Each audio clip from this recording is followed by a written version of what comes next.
7వ అధ్యాయము. ధర్మశాస్త్రం ఉన్నవాళ్ళు ధర్మశాస్త్రం నుంచి విడుదల పొంది ఉన్నారని, ధర్మశాస్త్రం నుంచి కూడా యేసుక్రీస్తు వారు ద్వారా విడుదల పొంది ఉన్నారు.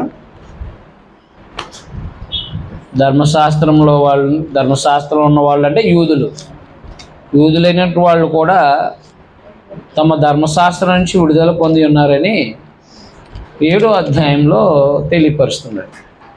6వ అధ్యాయంలో పాపం నుంచి విడుదల పొందిన మనము పాపం నుంచి విడుదల పొందాం కాబట్టి ఇంకా పాపంలో నిలిచి ఉండకూడదని, ధర్మశాస్త్రం నుంచి విడుదల పొందాం కాబట్టి ఇంకా ధర్మశాస్త్రంలో నిలిచి ఉండకూడదని, ధర్మశాస్త్రంలో ఉండడం వల్ల కూడా పాపం చేసి ఉన్నామని ఈ 7వ అధ్యాయంలో తెలియజేస్తున్నాడు. 7వ అధ్యాయము. సహోదరులారా, మనుషుడు బ్రతికినంత కాలమే ధర్మశాస్త్రం అతని మీద ప్రభుత్వం చేయొచ్చుతున్నది మీకు తెలియదా? ధర్మశాస్త్రం ఎరిగిన మీతో మాట్లాడుతున్నాను అన్నాడు. ధర్మశాస్త్రం ఎరిగిన వాళ్ళు ఎవరు? యూదులా, అన్యులా? యూదులు. అందువల్ల 7వ అధ్యాయం ఎవరి కోసం మాట్లాడుతున్నాడో అక్కడ స్పష్టంగా ఉంది. అవునా? ధర్మశాస్త్రం ఎరిగిన మీతో మాట్లాడుతున్నానంటే రోమాలో ఉన్న స్థానిక సంఘంలో యూదులు అన్యులు ఇద్దరు కూడా బాప్తిసం పొంది క్రీస్తు యొక్క సంఘంగా ఉన్నారు. అయితే వారిద్దరికీ కూడా సందేశం చెప్తున్నాడు. వారిద్దరు కూడా క్రీస్తునందు ఒకటై ఉన్నారు కాబట్టి వారిని విడివిడిగా వివరిస్తున్నాడు. అక్కడ గ్రామపత్రులు వివరించాడు.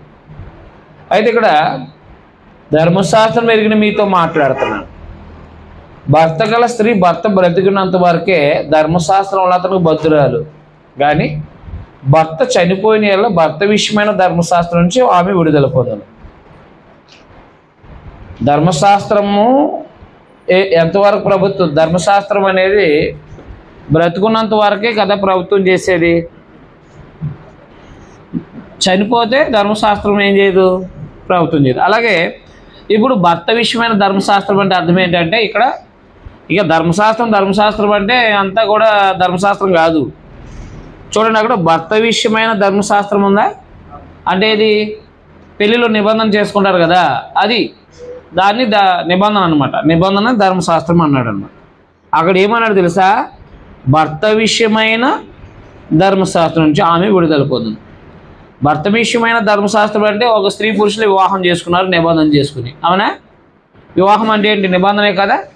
నిబంధన చేసుకుని నిబంధన జతపరచబడ్డారు. నిబంధన ఎప్పుడైతే నిబంధన ఎప్పుడు దాకా వర్తిస్తుంది? వారిద్దరు బ్రతుకుంటేనే ఆ నిబంధన వర్తిస్తుంది. వాళ్ళిద్దరిలో ఎవరు చనిపోయినా నిబంధన వర్తించింది, విడుదల పొందినట్టే. అర్థమైందా? ఇప్పుడు నేను చనిపోయిన అనుకోండి, నా భార్య నాతో చేసిన నా భార్యతో చేసిన నిబంధన రద్దయినట్టు లెక్క. అవునా కాదా? నేను చేసిన నిబంధన నుంచి ఆమె విడుదల పొందినట్టు. ఎవరో నా భార్య విడుదల పొందినట్టు అంటే నేను చనిపోయిన తర్వాత నేను చేసిన నిబంధన రద్దయింది కాబట్టి నేను చనిపోవడంతో నిబంధన రద్దయినట్టే. భర్త అంటే భార్య భర్తల నిబంధన నేను బ్రతుకుంటే నిబంధన ఉన్నట్టు నేను చనిపోతే నిబంధన నుంచి ఆమె విడుదల పొందుతుంది నా భార్య. కాబట్టి ఆవిడ వేరే వివాహం చేసుకున్న ఆమె ఆ వ్యభిచారణ కాకపోతుంది. కానీ భర్త బ్రతికి ఉండగా చూడండి, అక్కడ భర్త విషయమైన ధర్మశాస్త్రం విడుదల పొందను కాబట్టి భర్త బ్రతికి ఉండగా ఆమె వేరొక పురుషుని చేరిన వ్యభిచారణ అనబడును. కానీ భర్త చనిపోయిన ఆమె ధర్మశాస్త్రం నుండి విడుదల పొందిన గనక వేరొక పురుషుని వివాహం చేసుకున్నను వ్యభిచారిని కాకపోవును అన్నమాట. నేను బ్రతికుండగా నా భార్య మరో వివాహం చేసుకుందనుకోండి, ఆమె వ్యభిచారి అనబడుతుంది. ఎందుకంటే నేను చేసిన నిబంధన నిలిచే ఉంది. అవునా కాదా? నేను చేసిన నిబంధన ఉంది. విడాకులు ఇచ్చినా సరే నిబంధన నిలిచి ఉంటుంది. చేసిన ప్రమాణం ఎక్కడ పోద్ది? పోదు. నిబంధన ఉంది కాబట్టి ఆ నిబంధన ఉల్లంఘించినట్టు, కాబట్టి వ్యభిచారం పడుతుంది. నేను చనిపోతే ఆమె విడుదల పొందింది, నేను చేసిన నిబంధన నుంచి విడుదల పొందింది కాబట్టి ఆమె వేరొకటి వివాహం చేసుకున్నాను వ్యభిచారిని కాకపోనాను. ఎందుకు చెప్తున్నాడు ఈ విషయాన్ని? ఎందుకు చెప్తున్నాడంటే క్రైస్తవులైనటువంటి వాళ్ళు ధర్మశాస్త్రం నుంచి విడుదల పొందారు కాబట్టి ఇక ధర్మశాస్త్రం కింద వాళ్ళు ఉండరు, ధర్మశాస్త్రం ఉండాల్సిన అవసరం లేదు. అర్థమైందా? ధర్మశాస్త్రం ఉండి క్రీస్తు ఉంటే అప్పుడు ధర్మశాస్త్రం ఉండగా క్రీస్తు ప్రభు దగ్గరికి వస్తే వ్యభిచారం అనబడతారు. ధర్మశాస్త్రం ఎప్పుడైతే రద్దు చేయబడిందో యేసుప్రభు శిలువ మరణంలో కొలసీపత్రి 2:13-14లో ధర్మశాస్త్రం ఎప్పుడైతే యేసుప్రభు శిలువ మరణం ద్వారా రద్దు చేశాడో, నిబంధన అదే తీసివేశాడో, ఈ ధర్మశాస్త్రంలో ఉన్న వాళ్ళందరూ యేసుప్రభు దగ్గరికి వచ్చేయచ్చు, లేదా యేసుప్రభుతో వివాహం చేసుకోవచ్చు. ఉదాహరణకు అర్థం అవడం కోసం. అర్థమైంది? అందువల్ల దాన్ని ధర్మశాస్త్రం నుంచి విడుదల పొందిన వాళ్ళు క్రైస్తవులోకి క్రీస్తులో ఉండి ఫలాలు ఫలించాలనే విషయం చెప్పడం కొరకు ఇక్కడ భార్యాభర్తల భార్యాభర్తల మధ్య నిబంధన చేసిన నిబంధన గురించి మాట్లాడుతున్నాడు. అంతేగాని ఇక్కడ మాట్లాడేది భార్యాభర్తల గురించి మాత్రం కాదు, గుర్తుపెట్టుకోండి. ఇక్కడ అయినప్పటికీ భార్యాభర్తలు కూడా అలాగే ఉండాలి. అలాగే ఉండాలి. ఏది? భర్త బ్రతికుండగా వివాహం చేసుకోకూడదు. భార్య చనిపోతే ఏం చేయొచ్చు? వివాహం చేసుకోవచ్చు. భార్యాభర్తలు బ్రతికుండగా విడాకులు ఇచ్చి వేరే వాళ్ళని చేసుకుంటే వాళ్ళిద్దరు వ్యభిచారం చేస్తున్నట్టే లెక్క. దేని ప్రకారంగా? బైబిల్ ప్రకారంగా, లోక చట్టం ప్రకారంగా చేసుకోవచ్చు. లోకంలో చట్టం ఏమందో, మందు అమ్మినా మందు తాగినా ఏమందో, ఇంటికాడ కూర్చొని తాగాలి అంతే, డ్రైవింగ్ చేసి తాగకూడదు. అవునా? ఒక ఆయన అడిగాడు, అదే మందు తాగి డ్రైవింగ్ అడుగుతున్నామంటే, ఆ మందు ఎందుకు అమ్ముతున్నారు మీరు అన్నాడు. అంతే. ఏమన్నాడు? మందు ఎందుకు అమ్ముతున్నారు మీరు అన్నాడు. అంతే. మందు మానేమండి, మేము తాగుతూ మానేస్తాం అన్నాడు. మందు అమ్ముతాం కానీ మీరు ఏం చేయకూడదు అంటే తాగి డ్రైవింగ్ చేయకూడదు. అదన ప్రభుత్వం వ్యభిచారం చేయి కానీ నీరోధు పెట్టుకో, ఏసీలతో పో కానీ ఏం పెట్టుకో, నీరోధు పెట్టుకో. అంటే పాపం చేస్తూ ఉండు కానీ నువ్వు పాడవకుండా ఏం చేయి, అది పాపం చేస్తేనే పాడవుతాడు. అవునా కదా? అది ప్రోత్సాహం చేస్తుంది ఒక రకంగా లోక ప్రభుత్వాలు కూడా. కానీ బైబిల్ ఏమంటుంది? బైబిల్ ఏం చెప్తుందంటే వివాహం చేసుకున్నావా విడుదల కోరద్దు, వివాహం చేసుకున్నావా ఏం కోరద్దు? విడుదల కోరద్దు. వివాహం చేసుకుంటే ఏం కోరద్దు? విడుదల కోరద్దు. అర్థమైందా? విడుదల కోరావా అంటే విడాకులు ఇచ్చావా, వివాహం కోరద్దు. ఎంత అద్భుతంగా మాట్లాడింది చూడండి దేవుడు. అందువల్ల ఇప్పుడు ధర్మశాస్త్రం నుంచి విడుదల పొందిన వాళ్ళు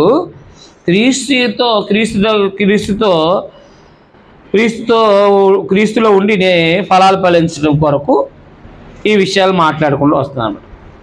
కాబట్టి 4వ వచనం, కావున నా సహోదరులారా మనము దేవుని కొరకు ఫలం ఫలించినట్లు, మనము అనే మాట వాడింది యూదుల కోసం. మనము దేవుని కొరకు ఫలమును ఫలించినట్లు మృతుల్లోని లేపబడిన క్రీస్తుని వేరొకరిని చేరుటకై మీరును ఆయన శరీరము ద్వారా ధర్మశాస్త్ర విషయమే మృతులైతారు. మీరును ఆయన శరీరం ద్వారా ధర్మశాస్త్రం విషయమే ఏమయ్యారు? మృతులయ్యారంటే అర్థమేంటి? ధర్మశాస్త్రం విషయంలో చనిపోయిన వాళ్ళే ఉన్నారన్నమాట. ధర్మశాస్త్రం రద్దు చేయబడింది కాబట్టి ధర్మశాస్త్రానికి విడుదల పొందారు. కాబట్టి ఇప్పుడు యేసుప్రభు దగ్గరికి వచ్చారు. యేసుప్రభు దగ్గరికి వచ్చి ఫలాలు ఫలించాలండి, ఆత్మసంబంధ ఫలాలు ఫలించాలంటే యేసుప్రభులోకి రావాలి కదా. గల్తీ పత్రికలో 5 అధ్యాయాలు చెప్తాడు కదా, క్రీస్తు స్వాతంత్రం అనుగ్రహించాడు. ఆ స్వాతంత్రం అనేది శరీర క్రియలకు ఏతు చేసుకోవద్దు అని చెప్తూ ఆత్మ ఫలాలు ఫలించింది అని చెప్తాడు. అవునా కదా? అయితే ఇప్పుడు యూదులతో ఏమన్నాడంటే మీరు ధర్మశాస్త్రానికి విడుదల పొందారు కాబట్టి, ధర్మశాస్త్రం విషయమే మృతులయ్యారు కాబట్టి యేసుక్రీస్తులో ఉన్న మీరు యేసుక్రీస్తులో ఉన్న మీరు తప్పు చేసేవాళ్ళు కాదు అని చెప్తున్నాడు అనమాట. ఇది కష్టంగా ఉందా? కష్టంగా ఉందా? ఆ బోర్డు మీద ఎక్స్ప్లెయిన్. మనవన్నీ లోకంలో ఎన్ని బాగా వెలుగుతాయి, అవునా కాదా? బైబిల్ అనేది మనం బాగా చదవం కదా.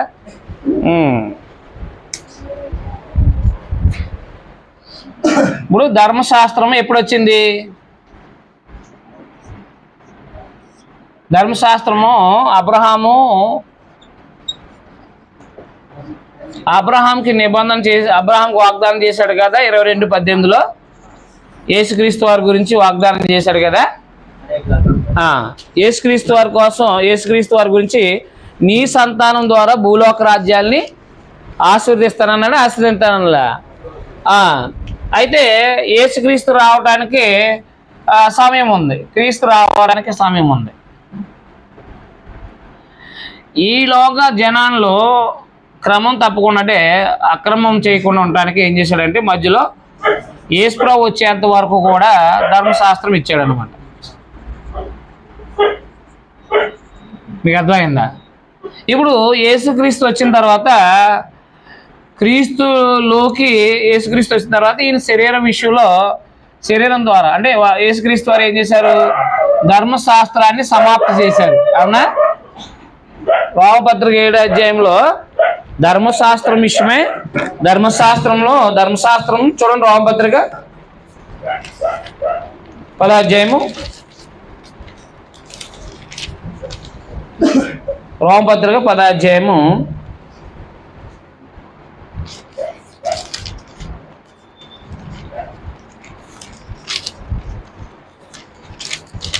రోమపత్రిక 10వ అధ్యాయము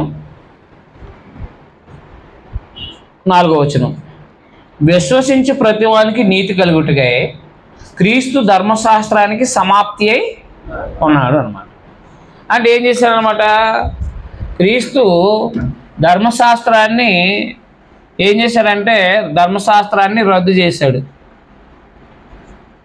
లేకపోతే ధర్మశాస్త్రాన్ని నెరవేర్చి కొట్టివేశాడు. మీకు అర్థం అవడానికి నెరవేర్చి తీసేశాడు.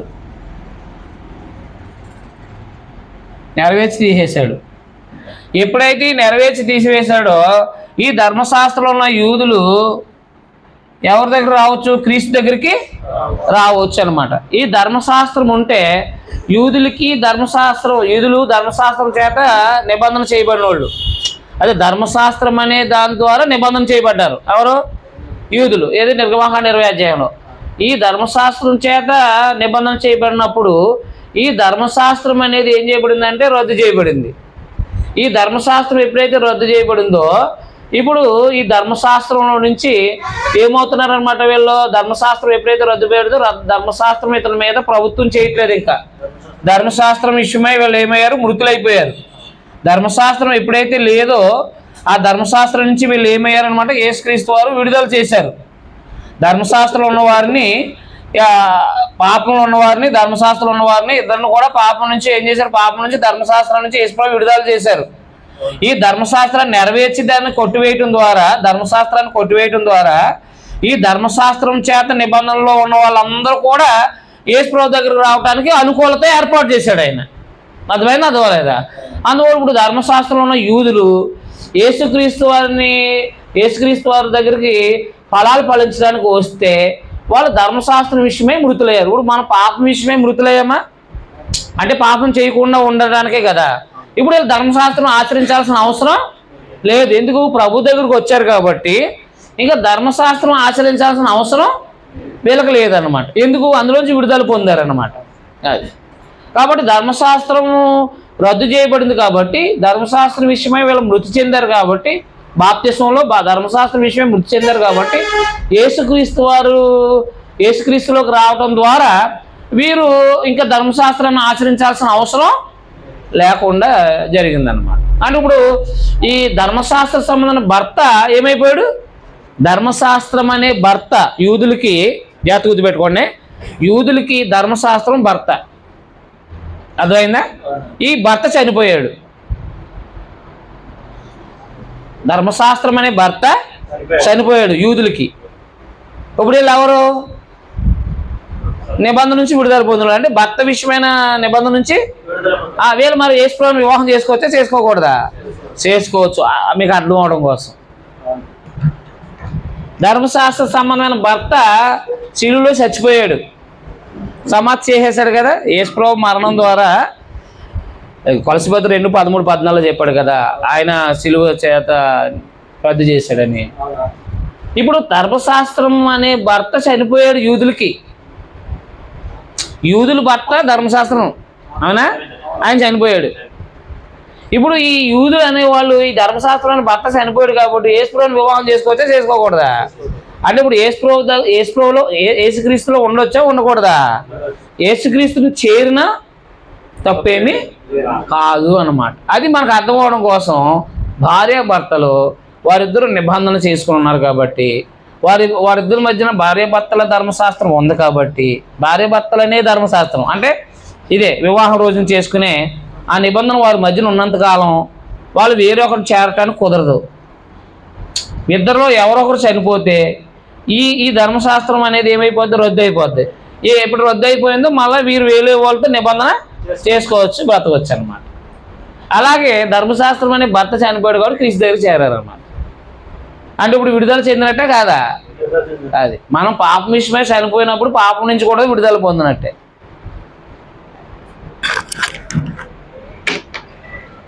అందుకని యూదులు ధర్మశాస్త్రం ఎరిగిన మీతో మాట్లాడుతున్నానంటే ఇప్పుడు మనకు కాదు, అందుకే మీకు కన్ఫ్యూజ్గా ఉంది. మీలో ఎవరు యూదులు లేరు కదా, ఉన్నారా? లేరు కాబట్టి ధర్మశాస్త్రం ఎరిగిన మీతో మాట్లాడుతున్నానంటే ధర్మశాస్త్రం ఎరిగిన వాళ్ళతో వాళ్ళకి అర్థమవుతుంది. ఇప్పుడు మనకేమో గిరగిర తిప్పినట్టు ఉంటుంది. ఉదయం అంతా బాగుంది, ఉదయం అంతా కూడా పర్వాలేదు, పాత జీవితం వదిలేసి నూతన జీవితం బతకాలి అర్థమైంది. ఏంటి మనల్ని నిబంధన అంటున్నాడు, భార్యాభర్తలు అన్నాడు, మళ్ళీ అందులో నుంచి విడుదల పొందమన్నాడు. ఏంటి బాధ ఏంటంటే అది ధర్మశాస్త్రం ఎదిగిన వాళ్ళకి ఈజీగా అర్థమవుతుంది. అది రైట్. తర్వాత 7వ అధ్యాయం మనము కొంచెం చదివి స్టడీ చేసి వెళ్ళిపోతాం. ఎందుకంటే యూదులైనటువంటి వాళ్ళు అన్నారు కదా, అందుకని మనం ఎదురుకి వెళ్ళిపోవాలి, ఇది మనకు కాదని చెప్పేసి. నెక్స్ట్ తర్వాత చూడండి అక్కడ ఏలైనగా 5వ వచనం, ఏలైనగా మనము శరీర సంబంధమై ఉన్నప్పుడు మరణార్థమైన ఫలాలు ఫలించుటకే ధర్మశాస్త్రం వలన పాపేచ్ఛలు మన అవయవంలో కార్యసాధకములై ఉన్నవి. శరీర సంబంధంలో ఉన్నప్పుడు వీళ్ళు కూడా అంటే ధర్మశాస్త్రం అనుసరించుకుండా ఉన్నప్పుడు పాపం యొక్క ఇచ్చలో వీళ్ళు కార్యసాధకమై ఉన్నాయి. అంటే వీళ్ళు కూడా పాపం చేశారు, యూదులు కూడా, అవునా కాదా? చేశారు. ఇప్పుడైతే జాగ్రత్త పెట్టుకోండి, ఇప్పుడైతే యూదులు మనకు కాదు. ఇప్పుడైతే దేని చేత నిర్బంధించబడుతుమో, దేని చేత నిర్బంధించబడ్డారు వీళ్ళు? దాని విషయమే చనిపోయిన వారమే, దాని విషయమే చనిపోయిన వారమే. ధర్మశాస్త్రం నుండి విడుదల పొందితిమి. అది ధర్మశాస్త్రం అనే భర్త చనిపోయాడు కాబట్టి ఇప్పుడు ధర్మశాస్త్రాన్ని యూదులందరూ ఏమయ్యారు? విడుదల పొందితిమి గనుక అక్షరానుసారమైన ప్రాచీన స్థితి గలవారము కాక ఆత్మానుసారమైన నవీన స్థితి గలవారమే ఉన్నాం. అంటే క్రొత్త నిబంధన ప్రకారముగా ఉన్నాము అన్నమాట. ఆత్మానుసారమైన నవీన స్థితి అంటే అర్థం ఏంటి? ఆత్మ అంటే పరిశుద్ధాత్మ ద్వారా కొత్త నిబంధన బయలుపడింది. అంటే ఇప్పుడు ప్రాచీన స్థితి గలవారు అక్షరానుసారం, అక్షరం అంటే ధర్మశాస్త్రం. 2 కొరింథీయులకు 3వ అధ్యాయంలో చెప్తాడు ఆ విషయాన్ని, 3, 4, 5, 6 వచనాల్లో.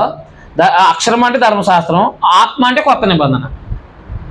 అక్షరం అంటే ధర్మశాస్త్రం. ఇప్పుడు అక్షరానుసారమైన ప్రాచీన స్థితి గలవారు కాక అంటే ధర్మశాస్త్ర సంబంధులము కాక ఆత్మానుసారమైన అంటే కొత్త నిబంధన అనుసారమైన నవీన స్థితి గలవారమే సేవ చేయుచున్నాము అన్నాడు. ఇక్కడ వరకు అర్థమైందా? అర్థమలేదా? రైట్. కాబట్టి ఏది మన కొత్త నిబంధనలు సంబంధులు కాబట్టి అర్థమైందా? మనం కొత్త నిబంధన సంబంధులు కాబట్టి ధర్మశాస్త్రం పాపమైన కాబట్టి ఏమందుము మనం కొత్త నిబంధనానుసారమైన వాళ్ళం కాబట్టి ఇప్పుడు సేవ చేస్తున్నాం కాబట్టి అంటే ధర్మశాస్త్రం పాపమాయన అట్లని రాదు. ధర్మశాస్త్రం వల్లే కానీ పాపమానికి ఎటుదో తెలియపోవును. ఇప్పుడు వాయు వరుసలు ప్రవేశపెట్టబడ్డాయి లేవికన్నా 18వ అధ్యాయంలో. వాయు వరుసలు ప్రవేశపెట్టిన తర్వాత ఎవరితో ఎవరి సంబంధం లైంగికంగా పెట్టుకోకూడదో అందులో పెట్టబడితే కదా పాపం అంటే ఏంటో తెలిసింది. నరహత్య చేయకూడదంటే పాపం అంటే ఏంటో తెలిసింది కదా. ధర్మశాస్త్రం లేకపోతే అసలు దురాశ అంటే ఏంటో తెలియదు. కాబట్టి ధర్మశాస్త్రం పాపం కాదు, ధర్మశాస్త్రము పాపం కాదు. ధర్మశాస్త్రం అనేది ఏంటంటే పాపం చెయ్యొద్దు అని చెప్తుంది అంతే. ఏది పాపమో చెప్తుంది. ఇక పాపం చేసిన తర్వాత ఆ పాపిని నిర్దోషిగా తీర్చలేదు. తీర్చే శక్తి దేవుడు ధర్మశాస్త్రానికి ఒకవేళ ఇస్తే యేసుప్రభువు రావాల్సిన అవసరం అదనమాట. అర్థమైందా? రైట్. కాబట్టి ధర్మశాస్త్రం పాపం అయినా అట్లా రాదు. ధర్మశాస్త్రం వల్లే కానీ పాపం మనకి ఎటుదో తెలియకపోను. అవునా కదా? ఇప్పుడు నిర్గమాకాండం 20 అధ్యాయం చదివిన వల్లే కదా ఏది పాపమో ఏది పాపం కాదో తెలిసింది మనకు కూడా. ఆశింపబోతున్న ధర్మశాస్త్రం చెప్పని వల్ల దురాశని ఎటుదో నాకు తెలియకపోను అంటే ధర్మశాస్త్రం వల్ల ఏ దురాశ అంటే ఏంటో తెలిసింది. తర్వాత అయితే పాపము ఆజ్ఞను హేతువు చేసుకుని జాగ్రత్త గుర్తుపెట్టుకోండి మాట. పాపము అంటే ఏంటి? పాపము ఆజ్ఞను హేతు చేసుకుని. పాపము ఆజ్ఞను ఏం చేసింది? హేతు చేసుకుని అంటే కారణం చేసుకుని. పాపం ఆజ్ఞను కారణంగా చేసుకుని సకల విధమైన దురాశలు నా యందు పుట్టించింది. ఎవరి యందు? పౌలు యందు. పాపం ఆజ్ఞను హేతు చేసుకుందంట. అంటే ఏంటో తెలుసా? నరహత్య చేయకూడదు ఆజ్ఞ. అవునా? అలా చేస్తే ఎలా ఉంటుందో అనే ఆలోచన పుట్టించింది అనమాట. ఇప్పుడు మనకే ఆటోమేటిక్గా ఇప్పుడు మన అందరికీ కూడా బ్రదర్ ఆ గోడ వైపు చూడకుండా అన్నారు అనుకోండి, ఎందుకు చూడకూడదు అని చూస్తాం మనం. అది దాని గురించి మనకి ఇక్కడ రూల్స్ ఏం పెట్టలేదు. ఇక్కడ ఎవరు మన సహోదరుల కుటుంబం. అవునా కదా? రూల్స్ పెట్టలేదు కాబట్టి మనకేం తెలియదు. ఇక్కడికి వచ్చిన తర్వాత మీరు ఆ కిటికీ నుంచి అవతలకు చూడకండి అని రూల్స్ పెట్టారనుకోండి, మనం ఏం చేస్తామంటే ఏదో విధంగా ఏంటంటారు అక్కడ అని అలా జాయిగా అలా వెళ్ళి ఆ కిటికీ అంతా చూస్తూ ఉంటాం. అర్థమైందా? అర్థం లేదా? రూల్సే లేకపోతే ఆలోచనే ఉండదు. ఎప్పుడైతే ధర్మశాస్త్రం వచ్చిందో పాపానికి బలం వచ్చింది. ధర్మశాస్త్రం పాపం కాదు, గుర్తుపెట్టుకోండి. ధర్మశాస్త్రానికి పాపానికి బలం వచ్చింది. ఏంటో తెలుసా? ఏది చెయ్యొద్దని దేవుడు చెప్పాడో, పాపం అని చెప్పాడో దాన్ని చేస్తే ఎలా ఉంటుంది అనే ఆలోచనలు పుట్టుకొచ్చినాయి అంట. అలాగా ఆజ్ఞ పాపం హేతు చేసుకుని ఏం చేసింది? నన్ను చంపిందని పౌలు గారు అంటున్నాడు అన్నమాట. ఆజ్ఞని హేతు ఎలా చేసుకుంది చూడండి. అక్కడ సకల చూడండి. అక్కడ ధర్మశాస్త్రం పాపం మృతం అన్నాడు. అయితే పాపం ఆజ్ఞని హేతు చేసుకుని అక్కడ ఆజ్ఞ ద్వారా జాగ్రత్త పెట్టుకోండి. అక్కడ ఆజ్ఞ ద్వారా పుట్టినోట్లో చెప్పాడు. పాపం ఆజ్ఞ ద్వారా అన్నాడా? ఇప్పుడు కరెక్ట్గా ఉంటుంది చూడండి. పాపం ఆజ్ఞ ద్వారా సకల విధమైన దురాశలు నా యందు పుట్టించింది. సకల దురాశలు నా యందు పుట్టించింది. అది ఆజ్ఞ ద్వారా. పాపం ఆజ్ఞ ద్వారా ఏం చేసింది? సకల దురాశల్ని పుట్టించింది అంటాడు. ధర్మశాస్త్రం పాపం మృతం. నిర్గమాకాండం 20 అధ్యాయం నుంచి ముందు పాపం అనేది ఏంటి?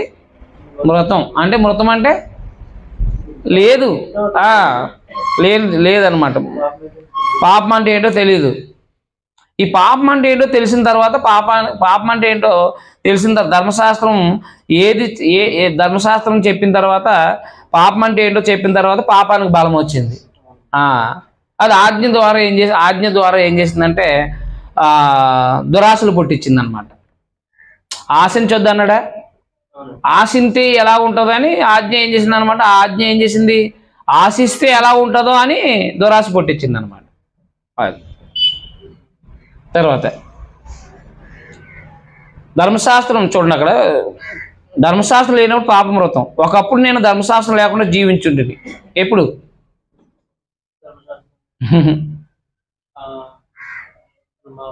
ధర్మశాస్త్రం వెళ్ళినప్పుడు ధర్మశాస్త్రం లేకుండా ఉన్నవాడు ఎవడైనా. అర్థమైందా? అర్థం లేదా? ఇప్పుడు ఉదాహరణకి ఒక యూదుడికి ధర్మశాస్త్రం ఎప్పుడు తెలుస్తుంది? యవనస్తుడు అయిన తర్వాత ధర్మశాస్త్రం వినపడిన తర్వాతే కదా ధర్మశాస్త్రం అంటే ఏంటి? ధర్మశాస్త్రము వినపడలేనప్పుడు ధర్మశాస్త్రం అతను బద్ధుడు కాదు కదా. కాబట్టి ఇప్పుడు ధర్మశాస్త్రం లేనప్పుడు జీవితం ఏంటి? యవన వయసు ముందున్న జీవితమే కదా. కాబట్టి ధర్మశాస్త్రం లేకుండా జీవించుండేది. కానీ ఆజ్ఞ వచ్చినప్పుడు అంటే ఏంటి?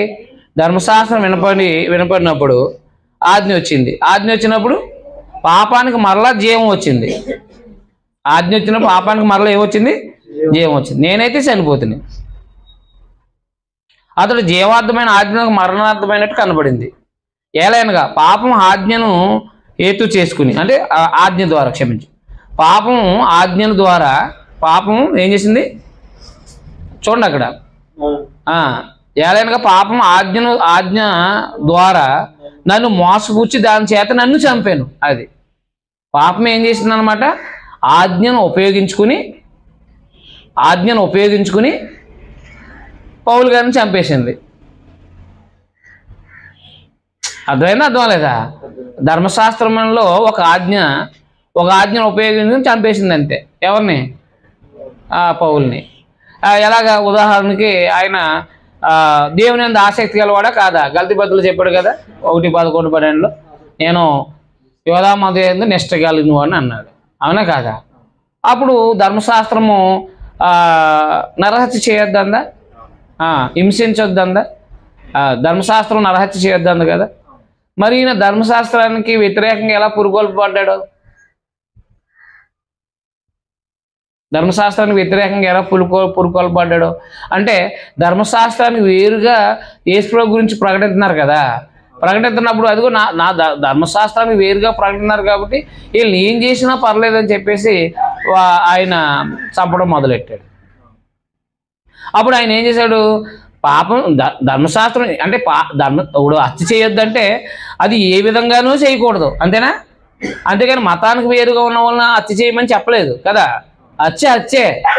కాబట్టి ఈయన ఏం చేశాడంటే ధర్మశాస్త్రం ఉన్న ఆ ఆజ్ఞ ద్వారా ఏం చేశాడు? పాపం చేశాడనమాట. అది ఆజ్ఞ ద్వారా ఏం చేశాడు? పాపం చేశాడు. చూడండి అక్కడ. అయితే చూడండి అక్కడ, కాబట్టి ధర్మశాస్త్రం అక్కడ మోసపుచ్చి దాని చేత నన్ను చంపాను అంటే ఆజ్ఞ ద్వారా నన్ను మోసపుచ్చి దాని చేత నన్ను చంపాను. కాబట్టి ధర్మశాస్త్రం పరిశుద్ధమైంది, ఆజ్ఞ కూడా పరిశుద్ధమైంది, నీతి కలిసి ఉత్తమమైందే ఉంది. అయితే ఉత్తమమైంది నాకు మరణకరమైన అట్లా అని రాదు. అంటే ధర్మశాస్త్రం ఉందా తప్పు? ధర్మశాస్త్రం తప్పు కాదు. పాపం ధర్మశాస్త్రాన్ని ఉపయోగించుకుని ఏం చేసింది? చంపేసింది. అది అంతేగాని ధర్మశాస్త్రం తప్పు కాదు. కాబట్టి ధర్మశాస్త్రము పరిశుద్ధమైంది, నీతి గలది, ఉత్తమమైంది నాకు మరణకరం అట్లా అని రాదు. అయితే పాపం ఉత్తమమైన దాని మూలంగా నాకు మరణం కలగజేయచ్చు. పాపమైనట్టు అగపడి నిమిత్తం అనగా పాపం ఆజ్ఞ మూలంగా అత్యధిక పాపం నిమిత్తం అది నాకు మరణకరమై ఆయన అన్నాడు. ధర్మశాస్త్రము ఆత్మ సంబంధమైంది అని ఎరుగుదుము, అయితే నేను పాపానికి అమ్మబడి శరీర సంబంధనే ఉన్నాను అన్నమాట. యూదుడు ఎలా పాపం చేశాడో చెప్పాడు కదా 2వ అధ్యాయంలో. బోధిస్తున్న నీకు బోధించుకోవా?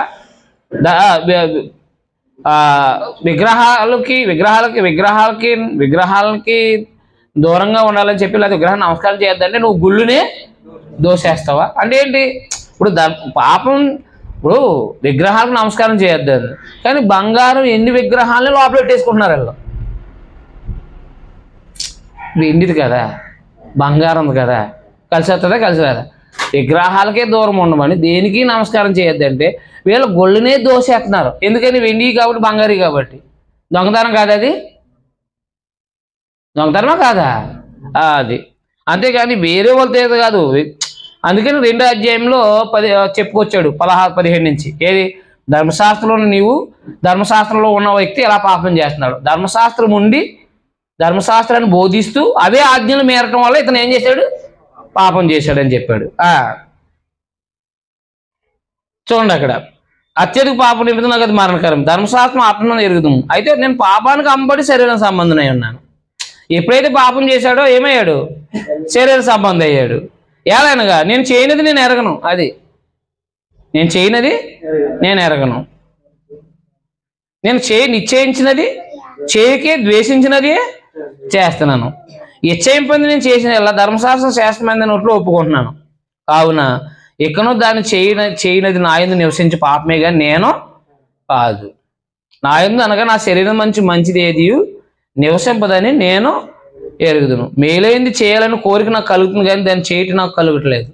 ధర్మశాస్త్రంలో ఉన్నాడు కదా, ధర్మశాస్త్రాన్ని ఉపయోగించుకుని పాపం ఏం చేసిందంటే మోసం చేసింది. ఎవరిని? యూదులందరినీ మోసం చేయడం వల్ల వీళ్ళందరూ కూడా ఏమయ్యారు? పాపులు అయ్యారు. మీకు అర్థమైందా? కాబట్టి ఇదిగో అదే అంటున్నాను అనమాట. నేను నిశ్చయించిన దాన్ని నేను చేస్తున్నానని చెప్పుకొస్తున్నాడు అనమాట. మేలని చేయాలని కోరిక నాలో కలుగుతుంది, కానీ దాన్ని చేయటం నాకు కలగట్లేదు. నేను చేయకోరి మేలు చేయక దానికి కోరిన గీడే చేస్తున్నాను. నేను కోరని దాన్ని చేసిన ఎలా దాన్ని చేయనది నా యందు నివసించి పాపమే, కానీ ఇక నేను కాదు. అంటే ఇతనికి దురాశ అనేది ఉన్నది కాబట్టి పాపం చేస్తున్నాడు కదా. ఇప్పుడు కొత్త నిబంధనలో యాకోబు పత్రికలో 1:12 శోధన సహించేవాడు ధన్యుడు అన్నాడు. అవునా? ఇప్పుడు ఎవరైనా శోధించబడుతున్నాడంటే దేవుని చేత శోధించబడుతున్నాను అనకూడదు అన్నాడా? అన్నాడు. ఇప్పుడు నాలో దురాశ లేదు, నన్ను ఎవరైనా శోధింతారా? నాలో దురాశ లేనప్పుడు శోధించబడతామా? దురాశ ఉన్నప్పుడే కదా శోధించబడతాం. మీకు అర్థం లేదా? అది దురాశ అనేది లేకపోతే శోధనే లేదు. ఇప్పుడు ఎక్కువ డబ్బు సంపాదించాలనుకుంటున్నాం కాబట్టే, అనే దురాశ ఉంది కాబట్టే మనము ఎలాగైనా సంపాదించాలని పప్పు చేస్తున్నారు. అవునా కాదా? డబ్బే సంపాదించాలని ఆశ లేదు. మనల్ని డబ్బు కోసం ఒకడు ప్రేరేపించినా ఏమనం మనకి మనం అలాంటి పనులు చేయలేము. వ్యభిచారం చేయాలని ఆలోచన లేదు. మనల్ని ఎవరు ప్రేరేపించినా దానికి దూరంగా ఉంటాం. యోసేపు ఉన్నాడు, జాగ్రత్తగా ప్రేరేపించింది, దూరంగా ఉన్నాడా లేదా? చెయ్యాలని దురాశ లోపల ఉంటే ఆవిడ ప్రేరేపించింది కాబట్టి, శోధించింది కాబట్టి ఏమవుతాడు? హృదయంలో దురాశ ఉంటే ఆవిడ ప్రేరేపించింది కాబట్టి ఏం చేయదుడు? జాగ్రత్త చేయదు. దురాశ లేదు కాబట్టి ఏం చేయలేదు. అంటే ఇప్పుడు ధర్మశాస్త్రాన్ని తప్ప యూదులదే తప్పు, అంటే శరీర సంబంధులుగా వాళ్ళదే తప్పు. ఎందుకని? వాళ్ళలో దురాశ ఉంది కాబట్టి పాపం ఏం చేసిందంటే ఆ పాపం ఆజ్ఞని హేతు చేసుకుని చంపేసింది.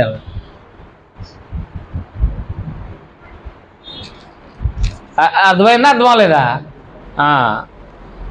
ఒక 5-10 సార్లు చదవండి ఇంటికి వెళ్ళి ధర్మశాస్త్రం సంబంధించిన. ఎందుకంటే నేను సుమారుగా కొత్త నిబంధన ఒక 100 సార్లు చదువుకుంటాను. ఎన్నిసార్లు? మీరు ఎన్నిసార్లు చదివారు? నాకేమైనా నోట్స్ ఉందా? నాకేమైనా ఒక గీత ఉందా బైబిల్లో? ఏం ఉండదు. ఏదో ఎగరకుండగా పెట్టుకున్నాను అంతే, ఏం ఉండదు. మీకు అర్థమైంది? అర్థం లేదా? చదివితే అలా మన సొంతం అయిపోద్ది. సరే, మీకు బోర్డు మీద వేస్తానేమో నేను, అర్థం అవడం. ఇప్పుడు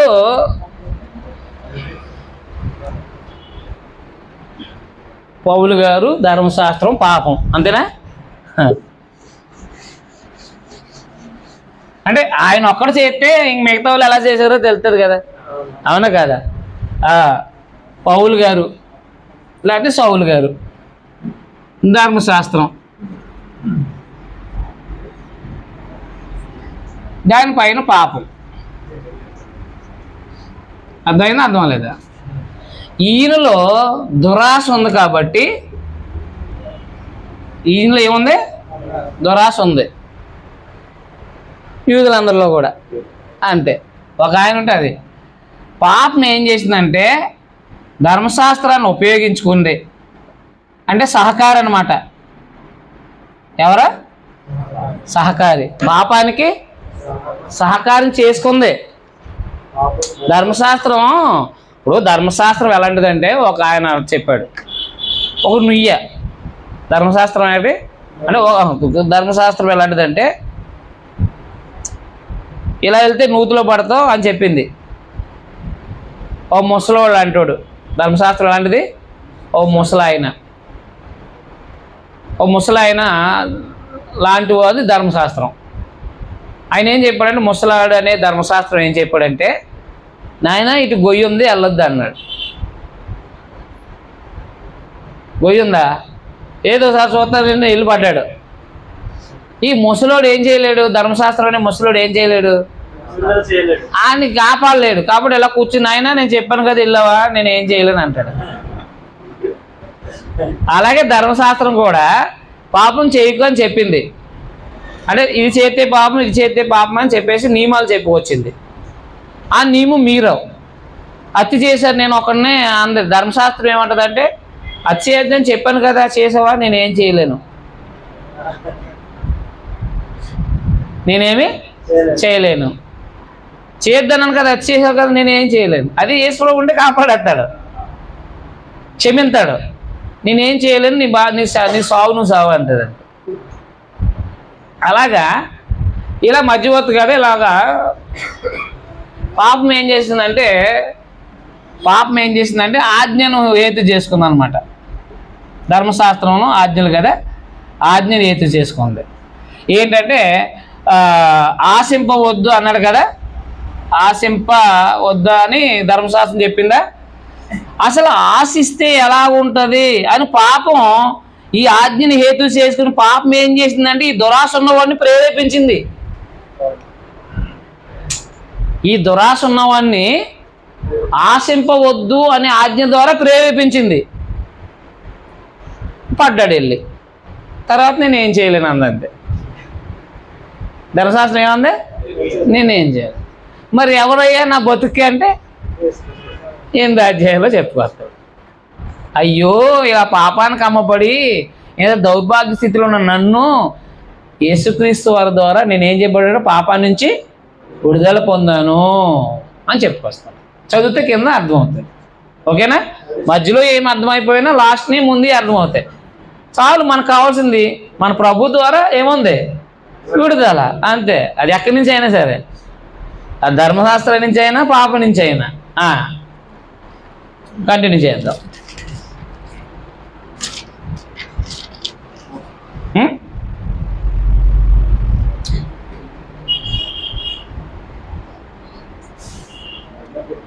ఎక్కడ 19, 18? నేను చేయకూరు మేలు చేయి కీడు చేయకూరుతున్నాను అన్నాడు కదా 20లో. నేను కోరని దాన్ని నేను చేసిన దాన్ని చేయనది నా యందు నివసించి పాపమే కానీ ఇకను నా యందు నివసించి పాపమే అన్నాడు కదా. అంటే ఇప్పుడు హృదయంలో ఏముంది, ఆయనకి పాపం ఉంది. ఈ పాపం ఏం చేసిందంటే ఆజ్ఞను హేతు చేసుకుంది, పాప అయిపోయాడు. ఆజ్ఞని ద్వారా పాపం చేయించింది అన్నమాట.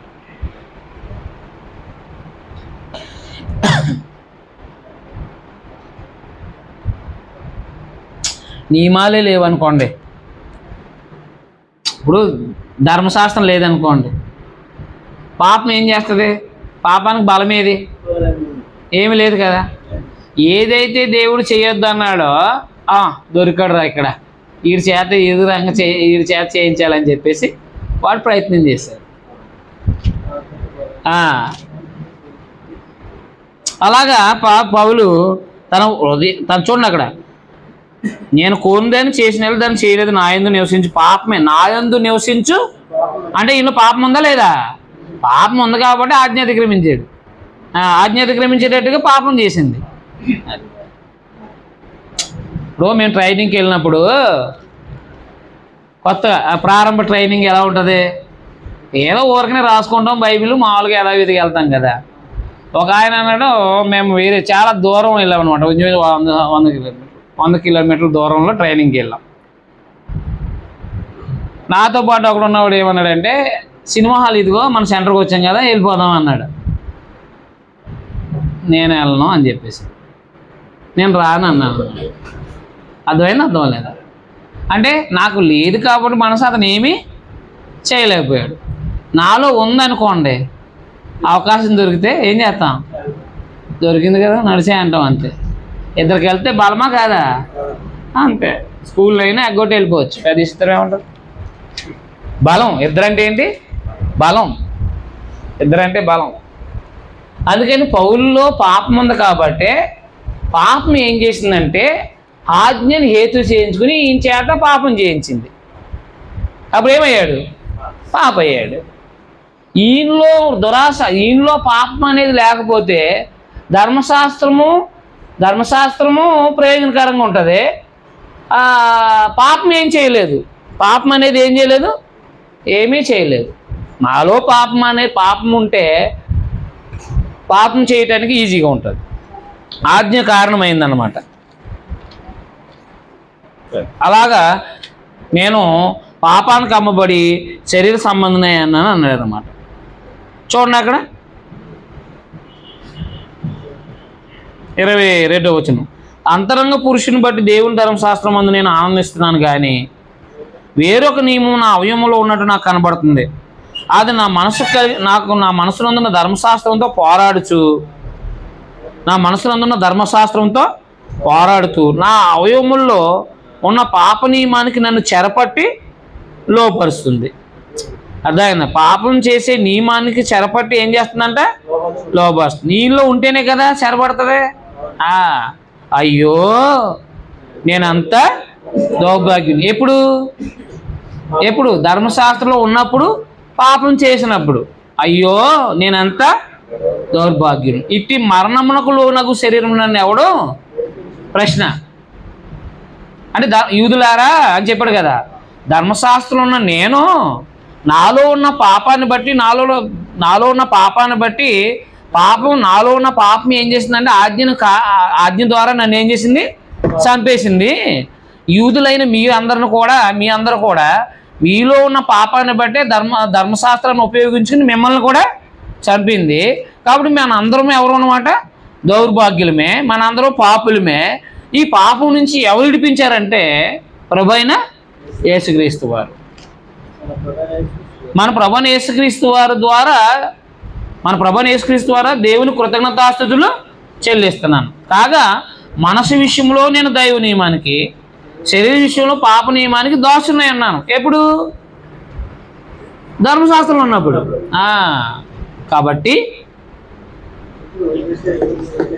కాబట్టి ఇప్పుడంటే క్రీస్తులో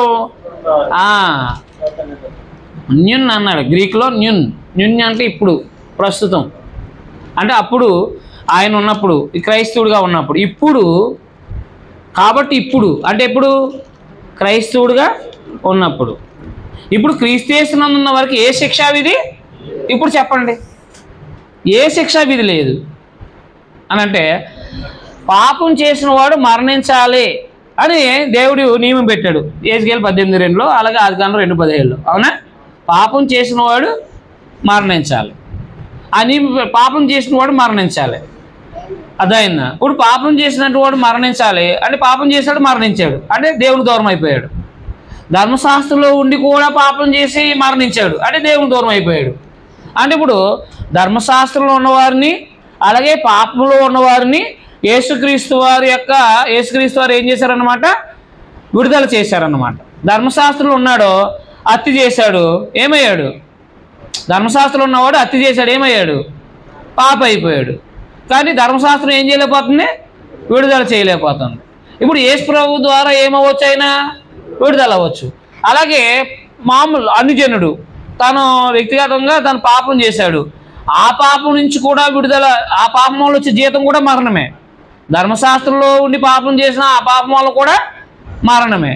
అయితే ఈ ఆత్మీయ సంబంధం మరణము లేదా పాపం వల్ల వచ్చే శిక్ష నుండి యేసుక్రీస్తు వారు విడుదల జరిగించారు. దేవుడు యేసుక్రీస్తు వారి ద్వారా ఏం చేశాడు? విడుదల చేశాడు అన్నమాట. కాబట్టి ఇప్పుడు క్రీస్తు యేసులో ఉన్న వారికి ఏ శిక్షా విధి అంటే, ఏ శిక్షా విధి లేదంటే అర్థం ఏంటి? ఎప్పుడు? క్రైస్తవుడిగా ఉన్నప్పుడా, క్రైస్తవుడిగా లేనప్పుడా? క్రైస్తవుడు అయినప్పుడు అతను ఇంతకుముందు పాపం చేసినందువల్ల వచ్చిన మరణం నుంచి, లేదా పాపం వల్ల వచ్చే శిక్ష నుండి విడుదల పొందుతున్నాడు అన్నమాట. అర్థం లేదా? అంతేగాని క్రైస్తవుడు అయిన తర్వాత పాపం చేసుకుంటా పోతూ ఉంటే ఇంకా యేసు ప్రభువులో ఉంటే ఏ శిక్ష లేదు అని చెప్పడానికి కాదు ఇది. అర్థం లేదా? ఇంక ప్రతి ఒక్క ఏం చేస్తారంటే క్రైస్తవుడు అయిన తర్వాత చెప్పాడు, అదే రోమపత్రిక 6 అదే చెప్పాడు, పాపం విషయమే చనిపోయిన మనం పాపంలో నిలిచి ఉందుమా అన్నాడు. అనలేదా? పాపంలో నిలిచి ఉండమన్నాడా, లేదా పాపం నుంచి విడుదల వచ్చేయమన్నాడా? అందుకని పాపంలో నిలిచి ఉందుమా అంటే పాపంలో ఉండొద్దు. పాపంలోంచి విడుదల చేశాడు కాబట్టి, దేవుడు క్రీస్తు ద్వారా విడుదల చేశాడు కాబట్టి పాపంలో ఉండొద్దు అన్నాడు. ఇప్పుడు ధర్మశాస్త్రం నుంచి విడుదల పొందాడు కాబట్టి ఇంకా ధర్మశాస్త్రంలో ఉండొద్దు అని 7వ అధ్యాయంలో చెప్పాడు. అర్థమైందా? అర్థం లేదా?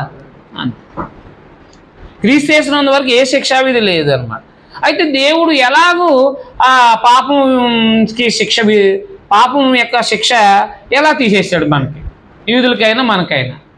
చూడండి, అక్కడ క్రీస్తు యేసునందు జీవనిచ్చు ఆత్మ యొక్క నియమం అంటే కొత్త నిబంధన యొక్క నియమం పాప మరణాల నియమం నుండి నన్ను విడిపించింది. పాప మరణాల నియమం అంటే ఏది? పాపం చేసిన వాడు మరణించాలని నియమం నుండి, అది పాపం చేసిన వాడు మరణించక్కర్లేదు, దేవునితో సమాధాన పడవచ్చు అని చెప్పేసి పాపం చేసిన వాడు పాపం నుంచి విడుదల పొందడం ద్వారా విడుదల పొందాడు అనమాట. అందుకని క్రీస్తు యేసునందు జీవనిచ్చు ఆత్మ యొక్క నియమం పాప మరణముల నియమం నన్ను విడిపించాను.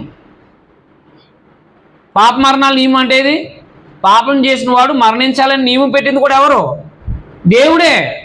పాపం చేసిన వాడు మరణించాలి అని నియమం పెట్టింది ఎవరు? దేవుడే. ముస్లిమ్స్ ఇదే అడుగుతారు మిమ్మల్ని ఎప్పుడైనా అడిగితే. పాపం చేసిన వాడే మరణించాలని ఉంది కదా హెజ్కేలు గ్రంథం 18 అధ్యాయం అంతట్లో కూడా. పాపం చేయవాడే మరణించాలి. తండ్రి పాపం చేస్తే తండ్రి మరణించాలి, కుమారుడు పాపం చేస్తే కుమారుడు మరణించాలి. అందుకని తండ్రి యొక్క దోష కుమారుడు మోయకూడదు, కుమారుడు యొక్క దోష కుమారుడు తండ్రి మోయకూడదు. ఎవడు పాపం చేస్తాడో వాడే పాపి అని చెప్పాడు. మరి పాపం ఎవరు చేస్తే పాపం చేస్తే వాడే పాప అన్నప్పుడు ఇప్పుడు ఇప్పుడు ఆ లోకంలో అందరూ పాపం చేస్తున్నారు, క్రైస్తవులు కాకముందు. ఇప్పుడు పాపం చేసినప్పుడు పాపులు అయి ఉన్నారు. ఇప్పుడు పాపం చేసిన వాడే మరణించాలి కదా, అవునా కదా? మరి ఆ నియమం ఎవరిది? దేవుంది. ఇప్పుడు పాపం చేసిన వాడు మరణించాలని నియమం పెట్టిన దేవుడే కాబట్టి పాపం చేసిన వాడు మరణించాలి.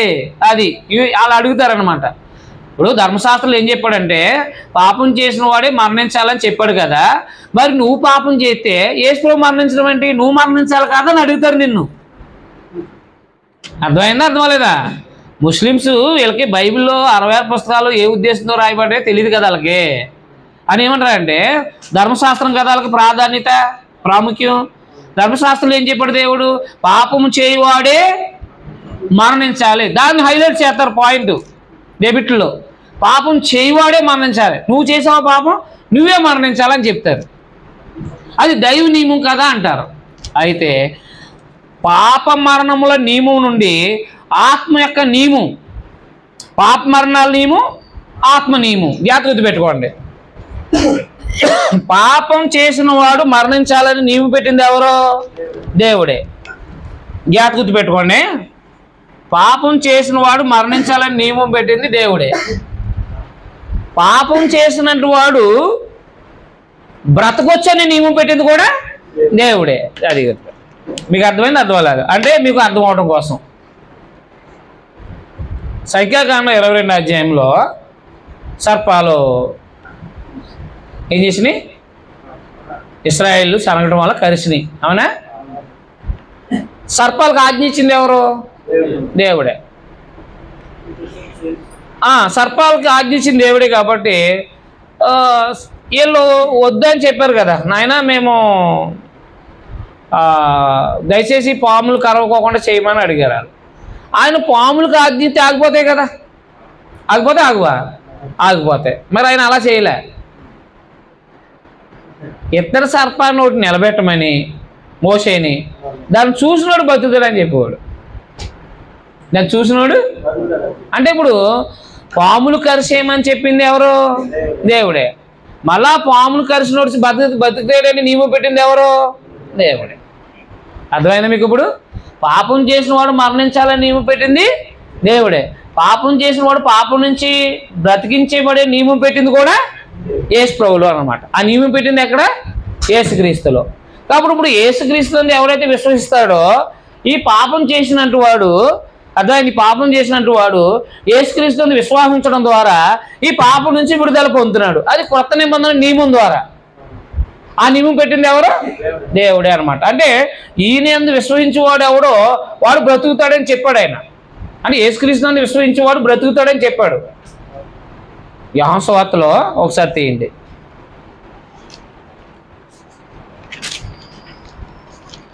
మూడో అధ్యాయము.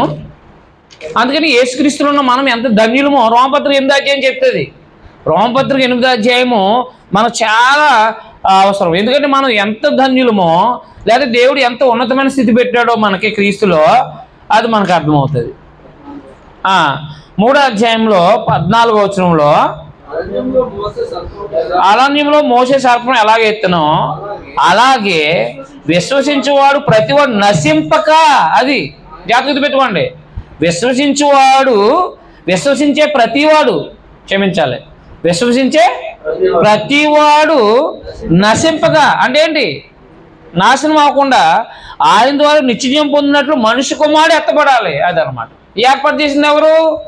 దేవుడే. 3:16లో దేవుడు లోకాన్ని ఎంతో ప్రేమించెను కాగా ఆయన అద్వితీయ కుమారుడుగా పుట్టిన వాని విశ్వాసం ఉంచి ప్రతివాడు నశింపగా నిత్యజీవం పొందినట్లు ఎవరు? దేవుడు అనమాట. పాపం చేసిన వాడు మరణించాలని నియమ పెట్టింది ఎవరు? దేవుడే. యేసుక్రీస్తు వారిని విశ్వాసించిన వాడు నశింపగా బ్రతుకుతాడని చెప్తుంది ఎవరు? దేవుడే. అంటే పాపం చేసినట్టు వాడు యేసుక్రీస్తుని విశ్వాసం ఉంచితే బ్రతుకుతాడు. అర్థం లేదా? పాపం మరణములను నియమం పెట్టింది దేవుడే, యేసుక్రీస్తునందు నశింపక నిత్యం పొందినట్లు అనుగ్రహించింది కూడా దేవుడే. ఆ నియమం పెట్టింది దేవుడే, ఈ నియమం పెట్టింది దేవుడే. వీళ్ళు ఇక్కడే ఉండి నువ్వు మరణించాలి కానీ యేసు ప్రభు మరణించడం ఏంటో అడుగుతారు. మీరేం చెప్తారు సమాధానం? మనము క్రైస్తవులు ఏం చేస్తామంటే సువార్తికుడు అరిసి చెప్పింది అంతా కూడా వింటారు కానీ గ్రహించరు. ఎవరైనా ప్రశ్న వేయాలనుకోండి, మా సువార్తికని అడిగి చెప్తానని అంటారు. ఆయన ఎక్కడో దొరకడో. అందుకే ప్రతి ఒక్కరు మిమ్మల్ని ముస్లిమ్స్ అడిగారు, ఇప్పుడు దేవుడు ఏం చెప్పాడు మీకు?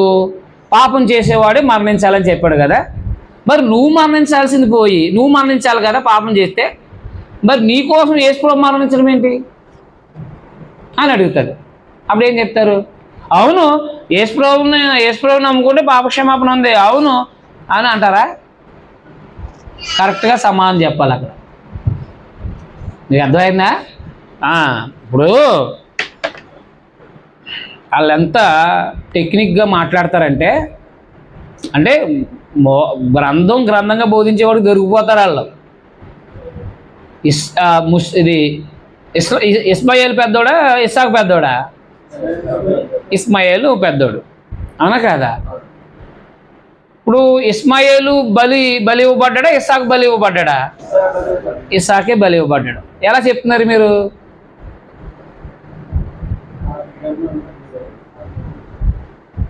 ఎలా చెప్తున్నారు?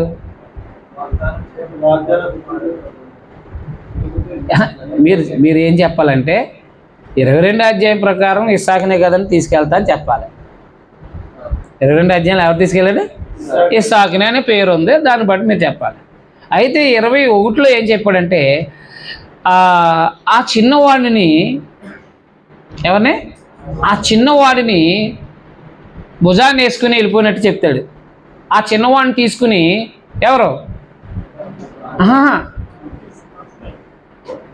మన ఆగరు ఆ చిన్నవాడిని తీసుకుని అంటాడు మనోడు, సాగతీస్తాడు ఒక ఆయన. ఆ చిన్నవాడు అంటే ఎవడు? ఇస్మాయిల్ కాదు. ఇస్మాయిల్ చిన్నవాడు ఏంటి? 17 సంవత్సరాలు, 17 అధ్యాయానికి ఇస్మాయిల్ చిన్నవాడు ఏంటి అంటాడు అన్నమాట. ఈ చిన్నవాడిని అంటే ఇస్మాయిల్ బదులుగా ఇస్సాకుని ఎత్తుకుపోయింది. అది ఇప్పుడు బలిచింది ఎవరినమాట?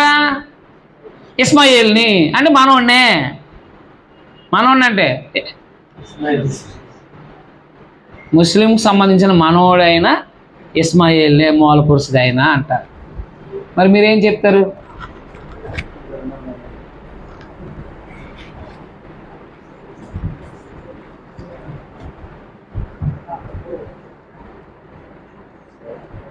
ఏం చెప్తారు చెప్పండి మీరు?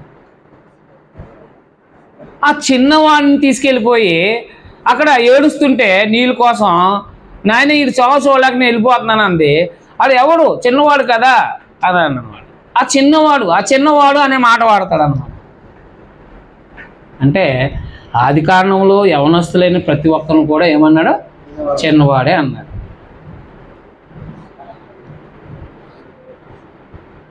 ముప్పై 34వ అధ్యాయము 32వ అధ్యాయంలో దేనా చిన్నది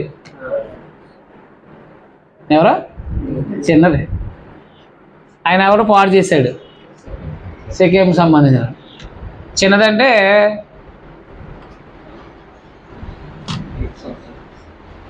ఆరికి వెయ్యాలి. ఆ చిన్నవాడిని ఎట్టుబడి అన్నాడు కదా, ఏంటి సార్ ఏంటి పసిపిల్లని రేపు చేసేసాడని అడగాలి.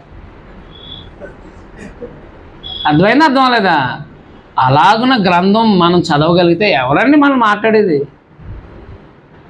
రాధా మనోహర్ అనేవాడు మాట్లాడుతున్నాడా? వీళ్ళేమో డబ్బాగాలు కూర్చుంటున్నారు, వీళ్ళు అంటున్నారు మనోళ్ళు. అవునా? గ్రంథం ఎరిగిన వాడితో కూర్చుంటే తెలుస్తుంది పస. అవునా కాదా? గ్రంథం ఎరిగిన వాడితో చెప్తే గొర్రెలు మతం ఆ మతం ఈ మతం అంటున్నాడు కదా, అది చెప్పొచ్చు. ఏది మరి ఆ కూర్చుని వాళ్ళేమో తండ్రి ఎవరో తెలియదు, కుమారు ఎవరో తెలియదు, పరిశుద్ధాత్ముడు ఎవరో తెలీదు, వీళ్ళకి గ్రంథం అంటే ఏంటో తెలీదు. అలాంటి వాళ్ళు కూర్చుంటే మేమంటున్నారు అంతే. ఎప్పుడైనా సరే చెప్తూ వినేసుకుంటూ పోతే అవదు, ప్రశ్న వేసినప్పుడే మనం తెలుస్తుంది. అవునా? పరీక్షలు ఎందుకు? పరీక్షలు ఎందుకండి? స్కూల్ పిల్లలకు పరీక్షలు ఎందుకు కడుతున్నారు? వీళ్ళు చదువుతున్నారు లేదో తెలియాలంటే ఏముండాలా? అంతే. అసలు మీరు ఎంత అర్థం చేసుకున్నారో అంటే ప్రశ్న ఉండాలి కదా. ప్రశ్న లేకపోతే ఏమవుద్ది? అంతే, ఆశ్రమం అయిపోయింది, వెళ్ళిపోతారు. అవునా? మేము లేచిన ప్రశ్నకి ఏం సమాధానం చెప్పారు? ఇప్పుడు పాప మరణాలు ఈమె పెట్టింది ఎవరు? దేవుడే. యేసుక్రీస్తు వారి ద్వారా నశింపుకునే బ్రతికి ఏర్పాటు పెట్టింది ఎవరు? దేవుడే. నేను పాపం చేశాను, నియమం ఉందిగా, ఆత్మ నియమం, పాప మరణ నియముని తప్పించబడే నియమం పెట్టాడుగా దేవుడు, అందులోకి వచ్చేసాను. పాపం నియమం, పాపం చేశాను అంటే మరణానికి పాత్రను అయిపోయాను, నేను బ్రతకాలనుకుంటున్నాను. యేసు ప్రభువునందు విశ్వాసం నుంచి బాప్తిసం పొందాను, ఏమయ్యాను? బ్రతికిపోయాను. ఆ నియమం పెట్టిన దేవుడే, ఈ నియమం పెట్టిన దేవుడే. ఎందుకు? ఎవరూ నశించకుండా ఉండాలని. ఎవరు? అది దేవుని ప్రేమ. దేవుని ప్రేమను తప్పుపట్టే వాళ్ళు వీళ్ళు.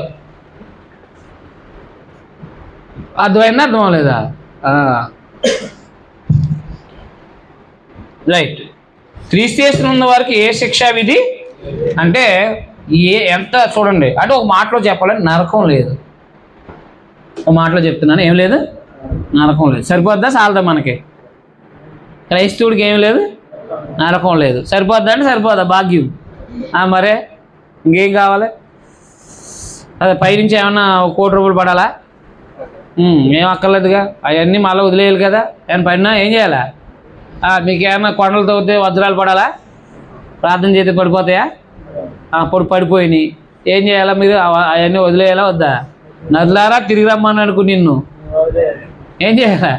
సరే నాయనా అంటావా? వచ్చేయాలి, వెళ్ళిపోతావా? కాబట్టి అవన్నిటి మీద మనసు పెట్టుకోకండి.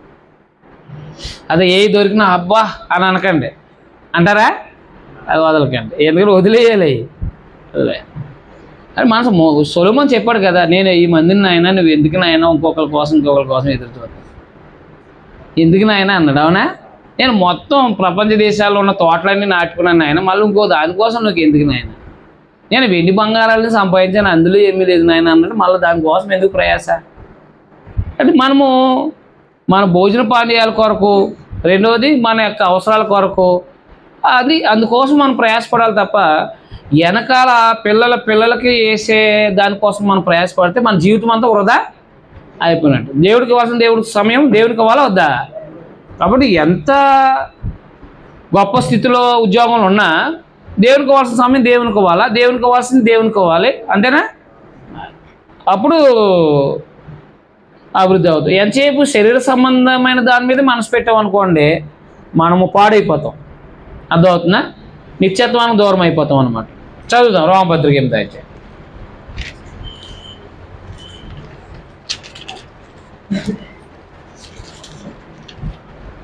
క్రీస్తు యేసునందు వరకు ఏ శిక్షా విధి ఎందుకు లేదంటే ఆత్మ యొక్క నియమం పాప మరణాల నియమం నుండి నన్ను విడిపించింది. ఆత్మ యొక్క నియమం పాప మరణాల నియమం నుండి విడిపించింది. ఎలాగా విడిపించింది? ధర్మశాస్త్రం దేనిని చేయజాలకపోయాను. ధర్మశాస్త్రం ఏం చేయలేకపోయింది? పౌలు గారిని ఏం చేయలేకపోయింది? ధర్మశాస్త్రం విడుదల చేయలేకపోయింది. పాపానికి అమ్మబడిపోయిన ఆయన్ని ఏం చేయలేకపోయింది? విడుదల చేయలేకపోయింది. ధర్మశాస్త్రము దేనిని చేయజాలకపోయానో దానిని దేవుడు చేశాను. ధర్మశాస్త్రం ఏం చేయలేకపోయింది? పాపాన్ని విడుదల చేయలేకపోయింది. దేవుడు చేశాడంట. ఎలా చేశాడు? ఎలా చేశాడో చెప్తున్నట్టు చూడండి. అక్కడ దేవుడు చేశాను. ఎలా చేశాడు? శరీరమును అనుసరింపక ఆత్మను అనుసరించి నడుచుకున్న మన యందు ధర్మశాస్త్ర సంబంధమైన నీతి విధి నెరవేర్చబడాలని పాప పరిహారము నిమిత్తం. అది అండర్లైన్ చేయండి. పాప పరిహారం అంటే ఏంటి? క్షమించడం, క్షమాపణ. పాప పరిహారం నిమిత్తం దేవుడు తన సొంత కుమారుని పాప శరీరాకారంతో పంపి ఆయన శరీరం మందు పాపానికి శిక్ష విధించాడు అన్నమాట.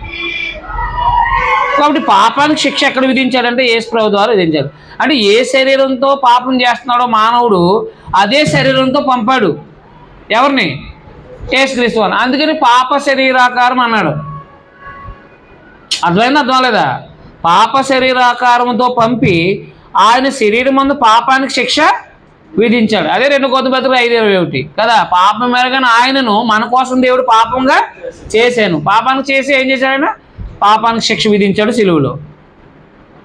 అర్థమైందా? పాపానికి శిక్ష విధించాడు. దేవుడు చేశాడు అనమాట. ధర్మశాస్త్రం చేయలేకపోయింది. పాపానికి శిక్ష చేసిందా? పాపాన్ని శిక్ష వేయలేకపోయింది. దేవుడు పాపాన్ని పరిహారం చేయలేకపోయింది. క్షమించండి, పాపాన్ని పరిహారం చేయలేకపోయింది ధర్మశాస్త్రం. దాన్ని దేవుడు యేసుక్రీస్తు వారి ద్వారా పాపానికి శిక్ష విధించి ఆయన శరీరం మందు పాపానికి శిక్ష విధించాడు. ఎవరు? యేసుక్రీస్తు వారి ద్వారా దేవుడు పాపం నుంచి పాపానికి శిక్ష విధించి పాపం నుంచి విడుదల చేస్తున్నాడు. అంటే ఇప్పుడు ధర్మశాస్త్రం చేయలేని దాన్ని ఎవరు చేశారు? దేవుడు యేసుక్రీస్తు వారి ద్వారా చేశాడు అన్నమాట. యేసుప్రభుని లోకాన్ని పంపించాడు అన్నమాట. గలతీ 4:4 కూడా కాలం పరిపూర్ణముడు దేవుడు తన కుమారుని పంపి అది ధర్మశాస్త్రం లోబడిన వారిని విడిపించుటకే ధర్మశాస్త్రానికి లోబడిన వాడు ఆయన. దేవుడు యేసుక్రీస్తు వారిని పంపించడం ద్వారా ఆయన యందు విశ్వసించినట్టు వాడు పాపక్షమాపణ ఉంది బ్రతికేలాగా దేవుడు ఏర్పాటు చేశాడు అనమాట. అంటే ఇప్పుడు దేవుడు చేశాను. ధర్మశాస్త్రం చేయలేని దాన్ని ఎవరు చేశారు? ఎవరి ద్వారా? యేసు ప్రభు ద్వారా, యేసుక్రీస్తు వారి ద్వారా చేశాడు అనమాట.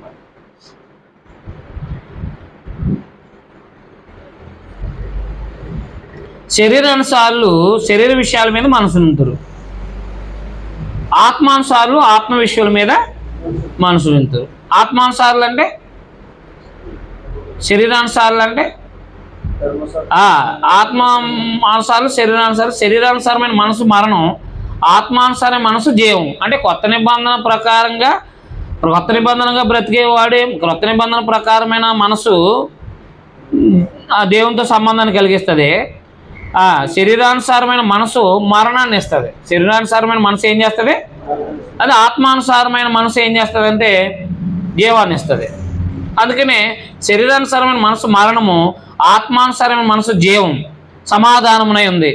ఎలా అనగా శరీరానుసారమైన మనసు దేవునికి విరోధమైంది. అది శరీరానుసారమైన మనసు దేవునికి దేవుని యొక్క చూడండి, అది దేవుని ధర్మశాస్త్రానికి లోబడదు, ఏమాత్రమును లోబడినారు. కాగా శరీర స్వభావం గలవారు దేవుని సంతోషపరచ నేరరు. అంటే అర్థం ఏంటి?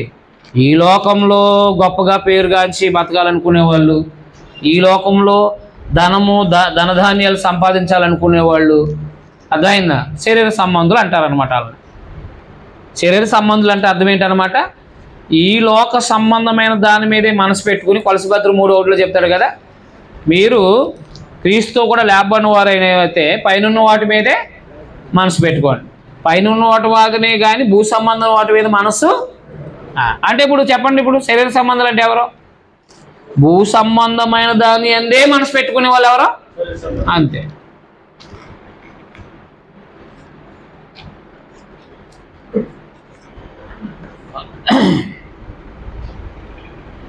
ఏలనగా శరీరానుసారం మనసు దేవునికి విరోధమైంది. అది దేవుని ధర్మశాస్త్రానికి లోబడదు, ఏమాత్రం లోబడనేరదు. కాగా శరీర స్వభావం గల వారు దేవుని సంతోషపరచ నేరరు. దేవుని ఆత్మ మీలో నివసించే నేల. అప్పుడు పరిశుద్ధాత్మ నివసించేవాడు కదా. ఇప్పుడు వాక్యం, దేవుని ఆత్మ మీలో నివసించే నేల మీరు ఆత్మ స్వభావం గలవారే కానీ శరీర స్వభావం గలవారు కారు అన్నాడు. అంటే ఇప్పుడు 8వ అధ్యాయంలో క్రీస్తునందు దేవుడు మన పాపాలను క్షమించాడు, పాప మరణాలు నియమం నుంచి విడుదల చేశాడు. కాబట్టి మనము శరీరానుసారులుగా బ్రతకూడదు, ఆత్మానుసారులుగా బ్రతకాలి. మనలో దేవుని ఆత్మ అంటే అప్పుడేమో పరిశుద్ధాత్ముడు, ఇప్పుడేమో కొత్త నిబంధన. అప్పుడేమో రాయబడలేదు కదా, కొత్త నిబంధన ఏం చేయలేదు, రాయబడలేదు. అదే అపోస్తుల బోధ రాయబడలేదు. అప్పుడు పరిశుద్ధాత్ముడు ప్రతి సాధి సంఘంలో వరాలుగా, అంటే పరిశుద్ధాత్ముడు వరాలు అనుగ్రహించి గ్రంథం మాట్లాడి, అంటే వాక్యం మాట్లాడడం, సందేశం చెప్పడం, ప్రార్థన చేయడం, కీర్తనలు పాడడం, అర్థమైందా, భాషలు మాట్లాడడం, వాక్యం చెప్పడం, ఇవన్నీ కూడా ఏది అద్భుతాలు చేయడం, మహత్కారాలు చేయడం, ఈ వరాలు ఇచ్చేవాడు సంఘంలో. అది మొదలుకొని 12 అధ్యాయం అంతా చదివితే మీకు అర్థమవుతుంది. అప్పుడు పరిశుద్ధాత్ముడు కొత్త నిబంధన రాయబడలేనప్పుడు అపోస్తలుల 2వ అధ్యాయంలో పరిశుద్ధాత్ముడు దిగాడుగా. ఆ పరిశుద్ధాత్ముడు ఏం చేశాడంటే వారిలో నివసించాడు. పరిశుద్ధాత్ముడు నివసిస్తే ఎలా నడిపించబడతారో, శరీర సంబంధులు, ఆత్మ సంబంధులా? అలాగే ఇప్పుడు మనం కొత్త నిబంధన ప్రకారం నడిపించబడుతున్నాం అనుకోండి, మనము ఆత్మ సంబంధులు అని అర్థం అనమాట. లేదు మన ఇష్టానుసారంగా బ్రతకాలనుకున్నాం అనుకోండి, శరీర సంబంధులు అనమాట. అర్థమైంది, అర్థం లేదా? ఇప్పుడు శరీర సంబంధులు దేవుని సంతోషపెట్టలేరు. శరీర సంబంధులు ఎవరిని సంతోషపెట్టలేరు? ఆత్మ సంబంధులు అంటే కొత్త నిబంధన ప్రకారంగా నడిచే వాళ్ళు దేవుని సంతోషపెట్టగలుగుతారు, వాళ్ళు లోబడతారు దేవునికి. దేవుని ఆత్మ మీలో నివసించేనల్లా మీరు ఆత్మ స్వభావం గలవారు కానీ శరీర స్వభావం గలవారు కారు. ఎవడైనా క్రీస్తు ఆత్మ లేనివాడైతే, అంటే పరిశుద్ధాత్మ అనమాట, ఎవడైనా పరిశుద్ధాత్మ లేనివాడైతే వాడు ఆయన వాడు కాడు. క్రీస్తు మీలోనున్న ఎల్లా మీ శరీరం పాప విషయమే మృతమైంది కానీ మీ ఆత్మ నీతి విషయమే జీవం కలిగి ఉంది. మృతుల్లో నుండి యేసును లేపిన వాని ఆత్మ, అంటే పరిశుద్ధాత్మ మీలో నివసించిన ఎల్లా, మృతుల్లో నుండి క్రీస్తు యేసును లేపిన వాడు చావునకు లోయైన మీ శరీరాలు కూడా మీలో నివసిస్తున్న తన ఆత్మ ద్వారా జీవింప చేయనమాట. అంటే ఏం చెప్తున్నాడంటే రోమపత్రికలో 8వ అధ్యాయంలో మీరు పాపంలో ఉన్నారు కాబట్టి పాపం నుంచి యేసుప్రభు ద్వారా దేవుడే విడుదల చేశాడు. యేసుప్రభు ద్వారా విడుదల చేయబడిన తర్వాత ఎవరైతే పరిశుద్ధాత్మను పొందారో వాళ్ళు ఆత్మ సంబంధులు. పరిశుద్ధాత్మను పొందని వాళ్ళు పాపంలోనే ఉన్నారు కాబట్టి వారు శరీర సంబంధులు. అంటే యూదులు ఎవరన్నమాట, ధర్మశాస్త్రం ఉన్న వాళ్ళు ఎవరు, శరీర సంబంధులు. పరిశుద్ధాత్మను పొందిన వాళ్ళు మాత్రమే ఆత్మ సంబంధులు. ఇప్పుడు శాస్త్రులు పరిసయ్యులు ఉన్నారు. అపోస్తలుల 2-3 అధ్యాయాల్లో 4 అధ్యాయాల్లో శాస్త్రుల పరిసయ్యులు ఏం చేశారు? ఎవరు పొందారు ఆత్మని? శాస్త్రుల పరిసయ్యుల్లో అపోస్తలులు పొందారా, శాస్త్రుల పరిసయ్యులు పొందారా? అపోస్తలులు పొందారు. ఇప్పుడు ఎవరు ఆత్మ సంబంధులు? అపోస్తలులు. మరి శాస్త్రుల పరిసయ్యులు శరీర సంబంధులు. అంటే ధర్మశాస్త్రంలో ఉన్నారు, అయినా ఎవరాలో శరీర సంబంధులే. మరి పరిశుద్ధాత్ముడు ఎవరిలో అయితే నివసిస్తున్నాడో వారు మాత్రమే ఆత్మ సంబంధులు అన్నమాట. అయితే ఇప్పుడు మనకు పరిశుద్ధాత్ముడు డైరెక్ట్గా మనలో ఆనాటికి లాగా ఉండడు కాబట్టి ఇప్పుడు పరిశుద్ధాత్మ ద్వారా రాయబడిన కొత్త నిబంధన ప్రకారంగా మనం బ్రతికితే మనము కూడా ఆత్మ సంబంధులమే. మనం కూడా ఎవరు? ఆత్మ సంబంధులమే, శరీర సంబంధులము కాదు అన్నమాట. అది కొత్త నిబంధన ప్రకారంగా బ్రతికే వాళ్ళము. లేకపోతే పరిశుద్ధాత్మ ద్వారా రాయబడిన సందేశం ద్వారా, ఈ కొత్త నిబంధన రాయబడిన ఆ సందేశం ద్వారా బ్రతికే వాళ్ళము మనం ఆత్మ సంబంధులమే అన్నమాట. ఇప్పుడు ఎందరో ఆత్మ చేత నడిపించబడుదురు అన్నాడా కింద. అంటే అర్థమేంటి? ఇప్పుడు ఎందరూ కొత్త నిబంధన చేత నడిపించబడుదురో అని అర్థం. మరి ఇప్పుడు ఆయన మాట్లాడుతున్న ఆనాటి కాలానికి సంబంధించి ఈనాటి కాలానికి సంబంధించా? మరి ఇప్పుడు ఈనాటి కాలానికి సంబంధించి ఎలా మాట్లాడతాం మనం? శరీర సంబంధాలు ఆత్మ సంబంధాలు వెనక కనిపెడతాం మనం. ఏమైనా వచ్చి ఊగుతాడా, లేకపోతే ఏమైనా గందరగోళం చేస్తాడా? అవి ఏమీ లేవు. మనకి పరిశుద్ధాత్మ ద్వారా రాయబడిన సందేశాన్ని మనం గౌరవించి అనుసరిస్తున్నాం అనుకోండి, మనం ఆత్మ సంబంధులు. అంటే కొత్త నిబంధన అనుసరించే వాళ్ళు ఆత్మ సంబంధులు. అర్థమైందని అర్థం లేదా? అది విషయం. అంటే ఇప్పుడు పరిశుద్ధాత్మ ఎవరిలో ఉంటాడో వారే దేవుని సంబంధులు. పరిశుద్ధాత్మ చేత నడిపించబడే వాళ్ళు దేవుని సంబంధులు. మరి ఇప్పుడు పరిశుద్ధాత్మ చేత నడిపించబడడం అంటే అర్థం ఏంటి? ఇప్పుడు క్రొత్త నిబంధన ప్రకారంగా నడిపించబడడం అనమాట. లేదా అపోస్తుల బోధ ప్రకారంగా నడిపించబడమే ఆత్మ చేత నడిపించబడడం. అంటే అర్థం ఏంటంటే అప్పుడు పరిశుద్ధాత్ముడు పనిచేసి భోజనం చేయమన్నాడు. అవునా? 2 తెస్సలోనికీయుల పత్రిక 3:10 పౌలు గారు పరిశుద్ధాత్మ ద్వారా స్థానిక సంఘానికి ఏం చెప్పాడు? పని చేసి భోజనం చేయాలని చెప్పాడా లేదా? ఇప్పుడు కూడా మనం పని చేసి భోజనం చేస్తాం అనుకోండి, అప్పుడు మనం ఏమై ఉంటాం? అప్పుడు పరిశుద్ధాత్మ ద్వారా వారు పరిశుద్ధాత్మ ద్వారా నడిపించబడినప్పుడు మనము ఆ పరిశుద్ధాత్మ ద్వారా రాయబడిన దాన్ని బోధించబడుతున్నప్పుడు సమానమే కదా. మళ్ళా పరిశుద్ధాత్ముడు రావాల్సిన అవసరం ఏముంది మనకి? మళ్ళా పరిశుద్ధాత్ముడు మనలో ఉండి ప్రసంగాలు చేయాల్సిన అవసరం ఏమైనా ఉందా? ఎందుకంటే ఆల్రెడీ చెప్పాల్సిన సంగతులు రాయించేశాడు కాబట్టి అన్నమాట. అందుకే ఇప్పుడు మనము చూడండి, అక్కడ మృతుల్లో నుండి క్రీస్తు యేసును లేపిన వాడు చావునకులోని మీ శరీరం కూడా మీలో నేస్తున్న ఆత్మ ద్వారా జీవింపజేస్తాడు. కాబట్టి సహోదరులారా, శరీరానుసారంగా ప్రవర్తించడానికి మనం శరీరానికి రుణస్తులము. శరీర సంబంధంగా బ్రతకడానికి మన శరీరానికి రుణస్తులం కాదు. ఎందుకని? పాప విషయమే చనిపోయాం కాబట్టి ఇంకా శరీరానికి పాపాన్ని చేయడానికి మనం ఒక హక్కు లేదు. కాబట్టి శరీరానుసారంగా ప్రవర్తించిన మన శరీరానికి రుణస్తులం కాము. మీరు శరీరానుసారంగా ప్రవర్తించిన ఎడల సావవలసిన వారు. అంటే అర్థం ఏంటి? మళ్ళా ఎబ్రీ పత్రిక 10:20 చెప్పాడు కదా, బుద్ధిపూర్వకంగా పాపం చేసిన వాళ్ళ వాడు పాపానికి బలి లేదు. అంటే అర్థం ఏంటి? క్షమాపణ లేదన్నమాట. ఇక శరీర సంబంధంగా బతికే వాళ్ళు కూడా అంతే. శరీరానికి చూడండి, శరీరానుసారంగా ప్రవర్తించిన వాళ్ళ సావవలసిన వారమై ఉందరు. సావలసిన వారు అంటే అర్థం ఏ సావటం? ఆత్మీయంగా సావటం, భౌతికంగా సావటం కాదు. సావలసిన వారు ఎందురు. కానీ జాగ్రత్త గుర్తుపెట్టుకోండి, ఇక్కడ ఆత్మ చేత శరీర క్రియలు చంపిన ఎడల జీవించెదరు. మనమైతే కొత్త నిబంధన చేత, అదైందా, క్రొత్త నిబంధన చేత శరీర క్రియలు చంపిన ఎడల జీవించెదరు. అదనమాట. అక్కడ సందర్భానికి ఏమో పరిశుద్ధాత్ముడు, ఇక్కడ సందర్భానికి ఏమో పరిశుద్ధాత్ముడు రాయించబడిన సందేశం. అర్థమైందా? అది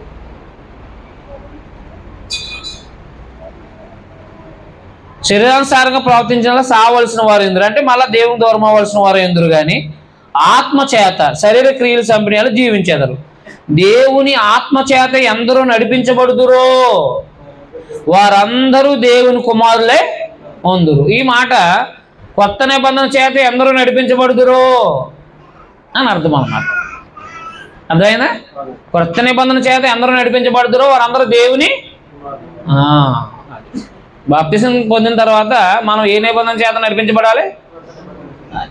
కొత్త నిబంధన రాయించింది ఎవరు? అంతే. మా హృదయాల్లో మీద రాయబడ్డాయి అన్నాడు కదా, వారి హృదయాల మీద మనసుల మీద రాయిద్దా అన్నాడు కదా 31:31 ఇర్మియా గ్రంథంలో.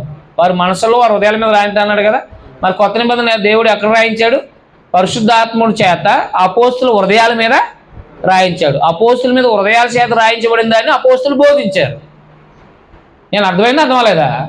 రైట్. అంతేగాని ఇప్పుడు ఆత్మచేత నడిపించబడడం కాదు. అంటే ఇప్పుడు నేను ప్రసంగం చేసే ముందు ఒకవేళ ఆత్మచేత నడిపించాలి, నా ఆత్మచేత మీకు వాక్యం చెప్పాలనుకుంటే నేను పరిశుద్ధాత్ముడిని కలిగి ఏం చేయాలన్నమాట? లోపల నాలో నుంచి ఆయన మాట్లాడాలి. చాలామంది ప్రార్థన చేసేటప్పుడు ఏం చేస్తారు? నాయన జీవన్ గారిని సిలువు చాటును మరుగుపరిచి మీరు మాట్లాడని అంటారు. అప్పుడు నేను అనుకుంటాను, నేను మరుగు చేస్తే నేను మాట్లాడడానికి నేను సిద్ధపడి వస్తే, నేను చదివి సిద్ధపడి కొత్త నిబంధన చదివి సిద్ధపడి వచ్చి నేను మాట్లాడతానంటే ఈయన మరుగు చేసేయండి అంటారేంటి? వీళ్ళు మీరు మాట్లాడని అంటారు. ఎలా మాట్లాడతాడు ఆయన చెప్పండి ఒకసారి? నాతో మాట్లాడిన దేవుడు నీతో మాట్లాడ్డా అంటాడు. జనాలు కనిపించేస్తున్నారా, చేయట్లేదా? అంతా ఒక రకంగా ఎలా ఉందంటే ఏదో ఒక ఆరాధనలో కాలక్షేపం అంతే. అవునా? అంతే, కాలక్షేపం అన్నమాట.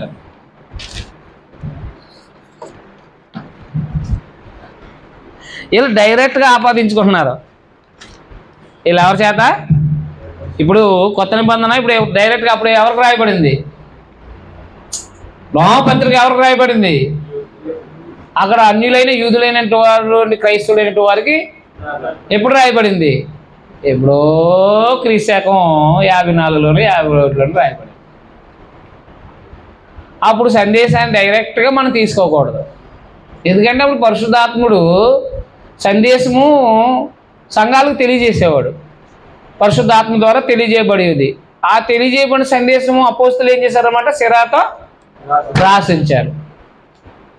నేను అర్థం లేదా? ఆ రాయబడిన సందేశాన్ని మనం ఇప్పుడు అప్లై చేసుకోవడానికి డైరెక్ట్గా అప్లై చేసుకోకూడదు. అక్కడ సందర్భం అక్కడ వాళ్ళకి చేసినారా అప్పుడు మనకి. ఇప్పుడు రాయబడిన సందేశము కొత్త నిబంధన పరిశుద్ధాత్మ ద్వారా. మరి పాత నిబంధన రాయించలేదా అని అడగొచ్చు. పాత నిబంధన రాశారు ప్రవక్తలు పరిశుద్ధాత్మ ద్వారా, అంతేనా? అది క్రైస్తవులకి కొత్త నిబంధన. చూడండి, అక్కడ ఆత్మ చేత ఎందరూ నడిపించబడుదురు. ఆ మాట అర్థమేంటి చెప్పండి? దేవుని ఆత్మ చేత ఎందరూ నడిపించబడుదురు అంటే దేవుడు ఏర్పాటు చేసిన కొత్త నిబంధన ద్వారా ఎందరూ నడిపించబడు, వాళ్ళందరూ దేవుని కుమారులే. ఎలా అనగా మరలా భయపడుటకు మీరు దాస్యపు ఆత్మను పొందలేదు కానీ దత్తపుత్రాత్మను పొంది ఉన్నారు. దాస్యపు ఆత్మ, దత్తపుత్ర ఆత్మ అంటే అర్థం ఏంటి? దాస్యపు ఆత్మ, దత్తపుత్ర అంటే ధర్మశాస్త్రం కాదు. దత్తపుత్ర ఆత్మ అంటే ఏంటి? కింద చెప్పాడు కదా. స్వీకృత పుత్రాత్మ అంటే ఏంటి? దత్తపుత్ర ఆత్మను పొంది ఉన్నారంటే ఏంటి? పరిశుద్ధాత్మను పొందారు. పరిశుద్ధాత్మను పొంది ఏమన్నారు? ఆత్మ కలిగిన వారు మనం అబ్బా తండ్రి అని మారు పెడుతున్నాం. అసలు తండ్రి అని పిలవబడేటప్పుడు ఎలా వచ్చింది మనకి? మొదటి శతాబ్దంలో తండ్రి అని ఎలా పిలిచారు దేవుణ్ణి? పరిశుద్ధాత్మ ద్వారానే కదా. పరిశుద్ధాత్మ ద్వారానే కదా తండ్రి అని పిలిచారు. ఇప్పుడు కూడా మనం పరిశుద్ధాత్మ ద్వారా రాయబడిన దాన్ని బట్టే కదా దేవుణ్ణి తండ్రి అంటున్నాం. రైట్. తర్వాత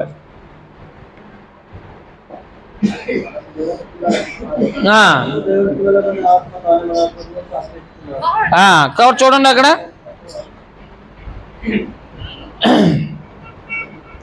అబ్బా తండ్రిని మారు పెడుతున్నాం. దేన్ని బట్టి? పరిశుద్ధాత్మను బట్టే కదా. రైట్. మనము దేవుని పిల్లలమని ఆత్మ తానే మన ఆత్మతో కూడా సాక్ష్యం చెప్తున్నాడు. ఆత్మ మన ఆత్మ. మన ఆత్మ అంటే మనం కూడా ఆత్మలమే కాబట్టి మరి దేవుని పిల్లలమని ఆత్మ తానే మన ఆత్మతో సాక్ష్యం ఇస్తున్నాడు అన్నమాట. అంటే మన ఆత్మతో ఏం చెప్తున్నాడంటే పరిశుద్ధాత్ముడు వాక్యం ద్వారా ఇప్పుడు మీరు దేవుని పిల్లలు అన్నాడు. క్రైస్తవులైనటువంటి వాళ్ళు ఎవరంటే అని జాగ్రత్త పెట్టడం. క్రైస్తవులు అంటే ఎవరు? పాపా నుంచి విడుదల పొందిన వాళ్ళు. క్రైస్తవులు అంటే ఎవరు? ఆత్మ సంబంధులు, శరీర సంబంధులు. క్రైస్తవులు అంటే ఎవరు? దేవుని పిల్లలు. అదైనా అర్థం లేదా? అది క్రైస్తవుల యొక్క ఔన్నత్యం చెప్పుకొస్తున్నాడు 8వ అధ్యాయం. మరి ఎంత ధన్యంలో చూడండి. అబ్బా చూడండి, అక్కడ మనం దేవుని పిల్లలమని ఆత్మ తానే మన ఆత్మతో కూడా సాక్ష్యం ఇస్తున్నాడు. ఆనాటి కాలానికి అప్లై చేయండి. పౌలు గారు రాసే సమయానికి ఆలోచించండి. ఇది అర్థమవుతుందా? అర్థమవుదా? పరిశుద్ధాత్ముడు ఆనాటి కాలంలో సంఘాల్లో పనిచేసినప్పుడు పౌలు గారు ఏం చెప్తున్నారంటే మనం దేవుని పిల్లమని ఆత్మ తానే మన ఆత్మతో కూడా సాక్ష్యం ఇస్తున్నాడు. మనం పిల్లలమైతే వారసులు. మళ్ళీ ఇప్పుడు ఏంటి భాగ్యం ఏంటి చెప్పండి? మనం పిల్లలమైతే ఎవరు? అనగా దేవుని వారసులము. క్రీస్తు కూడా మహిమ పొందుడుగా ఆయనతో కూడా శ్రమ పడిన క్రీస్తువుడి. ఇప్పుడు ఎవరు? క్రైస్తవులు ఎవరు? పాపం నుంచి విడుదల పొందిన వాళ్ళు. క్రైస్తవులు ఎవరు? ఆత్మ సంబంధులు. క్రైస్తవులు ఎవరు? ఆత్మ చేత నడిపించబడేవాళ్ళు. క్రైస్తవులు ఎవరు? దేవుని పిల్లలు. క్రైస్తవులు ఎవరు? వారసులు. ఎవరు వారసులు? దేవుని వారసులు. నేను ఈ ఆస్తికి వారసుని అంటారు కదా ఎవరైనా. ఈ ప్రపంచానికి సంబంధించిన ఆయన వారసుని అనాలి మనం. మీకు అర్థమైందా? ఇదిగో కలబడుతున్నా లేదంతా నాదే అంటారు కదా, అవునా కాదా? ఈ ప్రపంచం అంతా నాదే అనాలి. ఎందుకని? ఆయన వారసులం కదా. ఇది నాదే, కానీ ఇది నాకు శాశ్వతం అది కాదు. ప్రస్తుతానికి నాది తాత్కాలికంగా ఇచ్చాడు నాకు ఇది. అది కానీ 1 అధ్యాయంలో చేసింది ఎవరి కోసం? మానవుల కోసమా కాదా? మరి అదంతా ఎవరిది? మనం కొనుక్కునేది మాది అనుకోండి, మొత్తం అంతా మనదే. మీకు అర్థమైందా?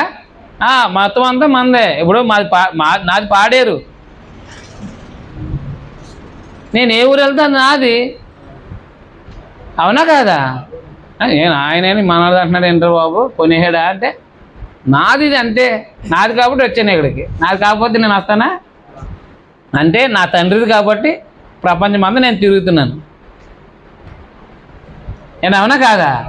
అది సమస్తము దేవుని అయినప్పుడు, ఆ దేవుడికి వారసుడు అయినప్పుడు ఎవరి మీయే కదా.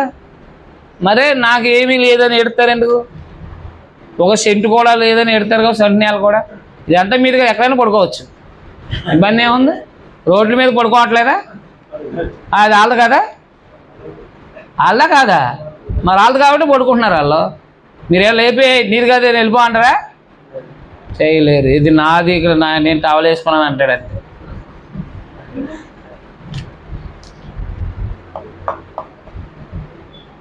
అందుకని దేవుని పిల్లలుగా మనము దేవుని వారసులం అంటండి. ఎవరి వారసులం? తాత్కాలికమైన దాన్ని కాదు, శాశ్వతమైన దానికి వారసులం. దీనికి కాదు, భూమి ఆకాశాలకి సంబంధించి కాదు, పరలోకానికి వారసులం. భాగ్యమా కాదా? క్రైస్తవుడు అంటే అంత భాగ్యమే కదా. మరే ఇంత భాగ్యం ఉంటే మనం ఏమో ఎంతసేపు ఎడుతూ ఉంటాం, నశించిపోయి దానికోసం చూస్తూ ఉంటాం, అవునా? నెక్స్ట్ తర్వాత మనం క్రీస్తుతో కూడా మన పిల్లలమైతే మనం వారసులం, అంతేనా? రైట్. అనగా దేవుని వారసులం. ఎవరు వారసులు అంట? ఎవరండి ఏం మనల్ని దేవుని వారసులు మనల్ని ఎవరేం చేస్తారు? దేవుని వారసులు. క్రీస్తుతో కూడా మహిమ పొందుటకు ఆయనతో శ్రమ పడిన ఎడల క్రీస్తు తోడి. అంటే ఇప్పుడు క్రైస్తుడు ఏం చేయాలా? శ్రమ పడాలా, సుఖపడాలా? ప్రభుతో పాటు శ్రమ పడాలి, అవమానాలు అనుభవించాలి. అర్థమైందా? అర్థం లేదా? అదనమాట. కాబట్టి దేవుని పిల్లగా మనం గమనించుకోవాల్సిన విషయం. నెక్స్ట్ తర్వాత చదివేద్దాం ఈ అధ్యాయం అంతా కూడా. మన ఎల్ల ప్రత్యక్షం కావు మహిమ ఎదుట. అంటే మన ఎల్ల ప్రత్యక్షం అంటే క్రైస్తువుల ఎల్ల. మన ఎల్ల ప్రత్యక్షం కావు మహిమ ఎదుట ఇప్పటి కాలపు శ్రమలు ఎన్నతగును కావని. ఏ శ్రమలో? ఇప్పుడు క్రైస్తవుడిగా పడే శ్రమలో, అవమానాలు పరలోకంతో పోల్చుకుంటే పెద్ద ఎన్న తగినవి కావంట.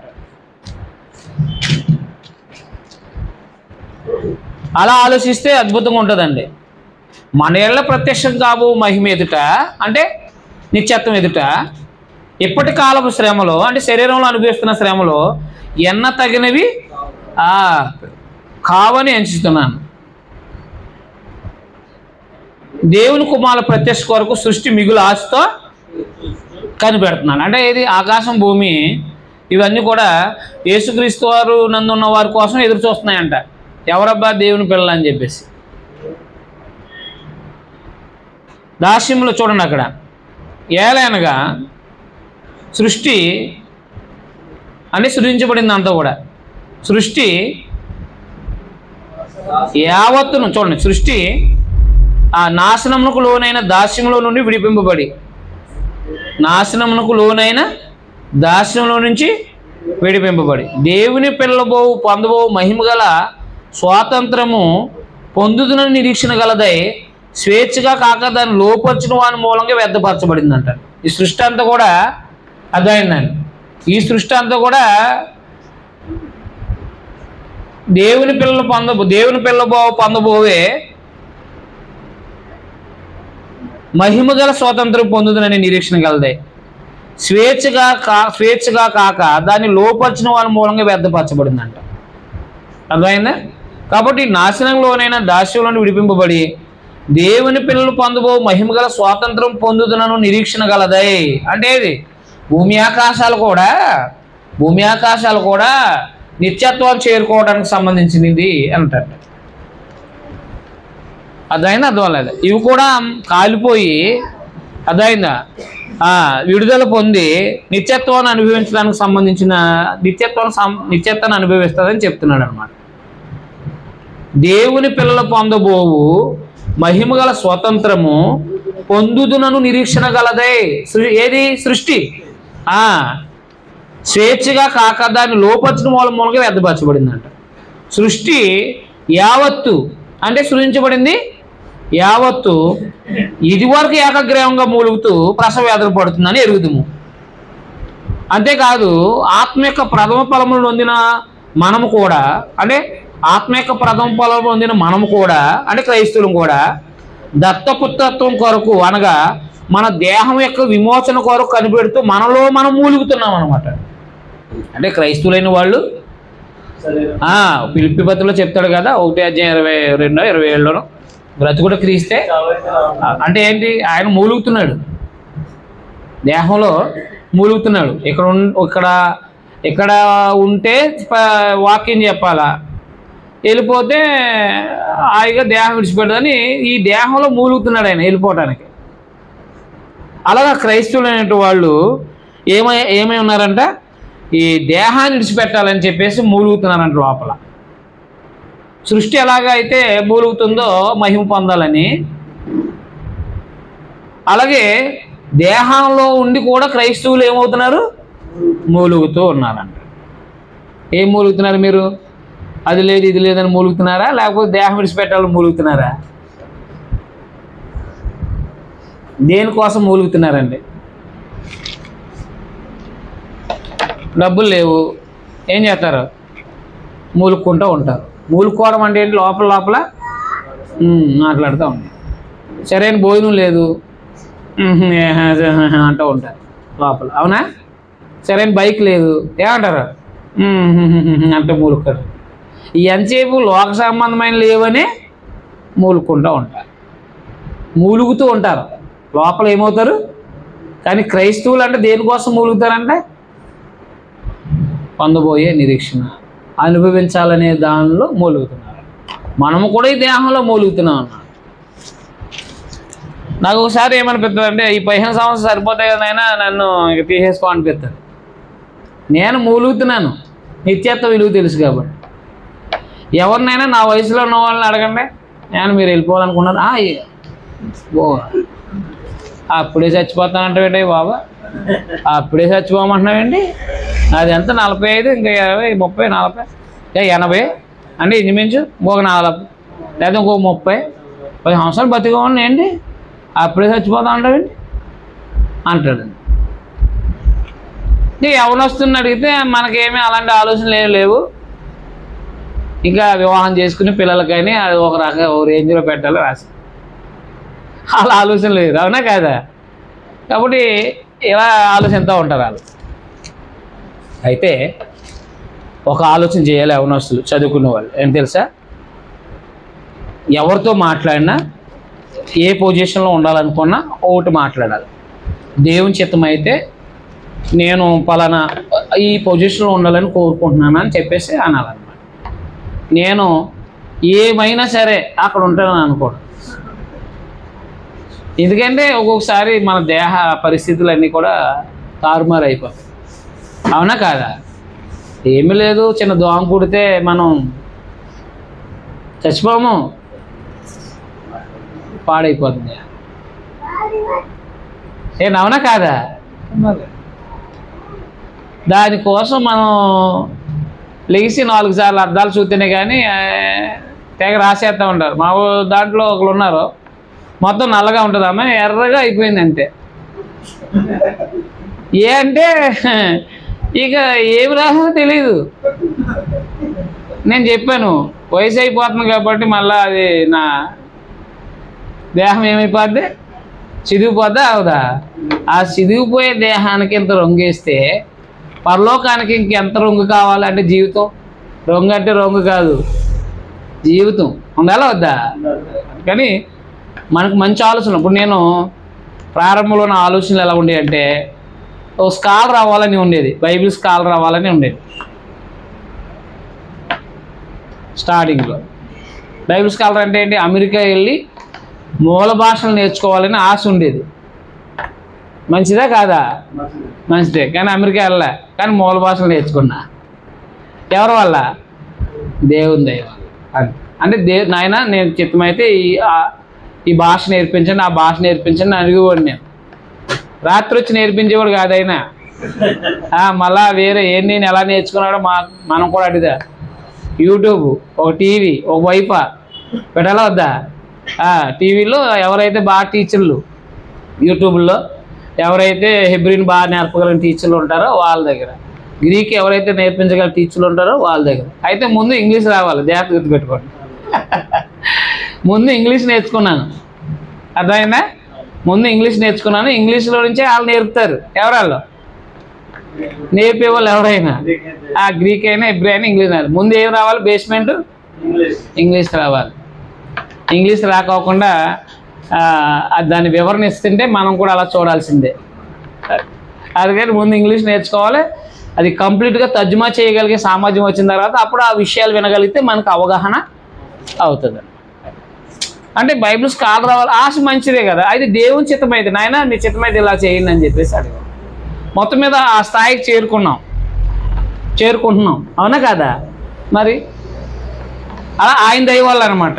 అందుకని నేను అమెరికా వెళ్ళి చేస్తానంటే అక్కడ విమానం పడిపోతే ఏం చేస్తావు? నేను అవునా కదా? సరే పరీక్ష మంచి అంటే ఉదాహరణకి పరీక్షలు రాసే టైమే అని నీకు మలేరియా జ్వరం వచ్చిందనుకో పడుకోవాల్సిందే కదా.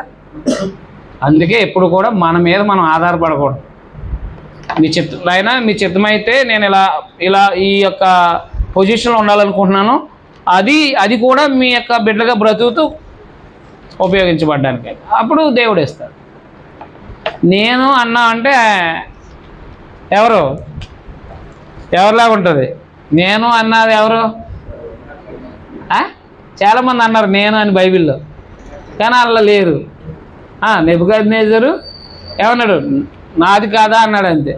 7 సంవత్సరాలు గడ్డి మేయించాడు ఆయన, అంతే. ఎన్ని సంవత్సరాలు? 7 సంవత్సరాలు. మరి రాజభోజనానికి గడ్డికి తేడా ఉందా లేదా? రాజభోజనం ఏంటి? ఏ పెట్ట కావాలంటే ఆ పెట్ట తినేస్తాడు ఆయన. ఏ మాంసం తినాలంటే తినేస్తాడు. ఎందుకంటే దేశం ప్రపంచమే అయింది, దేశం కాదు ప్రపంచం అయింది. భారతదేశంలో అడుగు పందులు బాగుంటాయండి, అక్కడి నుంచి తెచ్చేయండి అంటే తెచ్చేస్తారా, ఆయనకి వండేస్తారు, అంతే. అవునా కదా? చైనాలో పీతలు బాగుంటాయంటే అటుకెళ్ళి వండాల్సిందే ఆయనకి. ప్రపంచం అంటే ఎవరిది? చక్రవర్తి. అలాంటి ఆయన చేత ఏం వేయించాడు? గడ్డి. నాకు ఒకసారి గడ్డి అంటే ఎలా తిని ఉంటాడంటో అనిపించి నాకు ఆలోచనలు వస్తూ ఉంటాయి. అర్థమైందా? అర్థం లేదా? అడవిలో ఏం దొరుకుతాయి తిని బతికాడని అర్థం అయిందా? పచ్చగడ్డి తింటే మనకు అరగదు.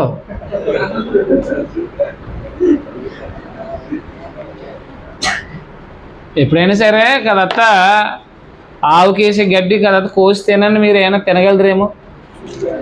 ఆవుకేసేది ఎదిగేసేది. పోనీ పచ్చగా ఉంది కదా అని చెప్పేసి అలాగా ట్రై చేయండి, తినగలుగుతారా? 2-3 ఆకులు పాక్మంటారు. అందుకని పచ్చగడ్డి తినిపించాడంటే అర్థం ఏంటంటే, గడ్డి తినిపించాడంటే అరణ్యంలో దొరికే వాటిని తిన్నాడని అర్థం. గడ్డి మేసాడంటే ఇలాగా అంటే మేసాడని కాదు, అర్థమైనా అర్థం లేదా? అంత వైభోగం అనుభవించినట్టు వాడిని. ఇప్పుడు ఏంటి, ఇప్పుడు ఉదాహరణ ఎవరైనా అంటామంటే గడ్డి తింటున్నావా? గడ్డి అంటాడు కదా. అదే తినేది క్వాలిటీ భోజనం కన్నా తక్కువైంది అని తినేవాడిని ఏమంటారా? గడ్డి తింటున్నావు అంటారు. అది మీరేమనుకున్నారంటే పచ్చిగడ్డి తిని ఉంటాడా అని అనుకోకండి. అరణ్యంలో ఆయన సామాన్యుడిగా బతికాడు అన్నమాట. సామాన్యమైన భోజనం చేశాడు.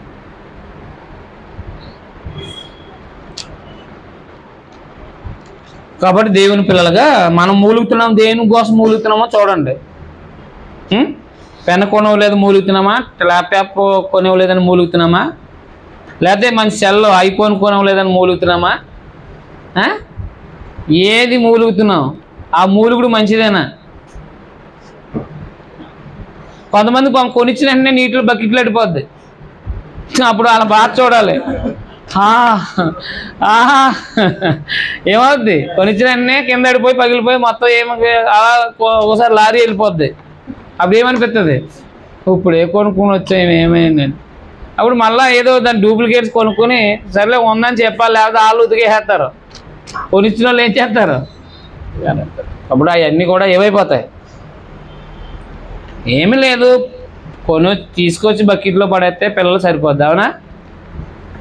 ఏమి అన్నీ కూడా అయిపోయాయి. కానీ అవసరమైంది అంటే చదువుకు ఉపయోగపడి కొనిపించుకోండి, తప్పు కాదు. కానీ ఫలాంది నాకు కావాలి అనకూడదు, అవసరమైంది తీసుకోవాలన్నమాట. నేను అంతేనా? రైట్. ఫలానా అంటే అర్థం ఏంటి? ఆ స్టేటస్లో నాకు ఉండాలనుకోవడం తప్పది. అది ఆలోచన మంచిది కాదు. రైట్. మనం మూలుగుతున్నామా? వెళ్ళిపోవాలని ఉందా మీకు ఎవరిలో? అసలు పరలోకం వెళ్ళాలని ఆశలు ఎప్పుడైనా వస్తున్నాయా? దేహం మూలుగుతుందా? దేహంలో మూలుగుతుందా మీ ఆత్మ? నాయన ఈ బాధలు ఇబ్బందులు అనుభవించలేక నిత్యత్వం వెళ్ళిపోవాలని ఆశ ఉందా? వస్తుందా అసలు ఆలోచన? స్పందించట్లేదు మీ ఆత్మలో. అంటే మీరు ఏం చేయట్లేదు, మొత్తం మీద ఏదో మూలుగుతున్నారు మీరు. మనము దేవుని పిల్లగా యథార్థంగా బతికితే మన ఆత్మ మూలుగుతుందండి. నా అనుభవంలో నేను గ్రహించాను. అది పరలోకం వెళ్ళాలని ఆశ పుడుతుందండి, దేహ విడిచిపెట్టాలని ఆలోచనలు వస్తాయి.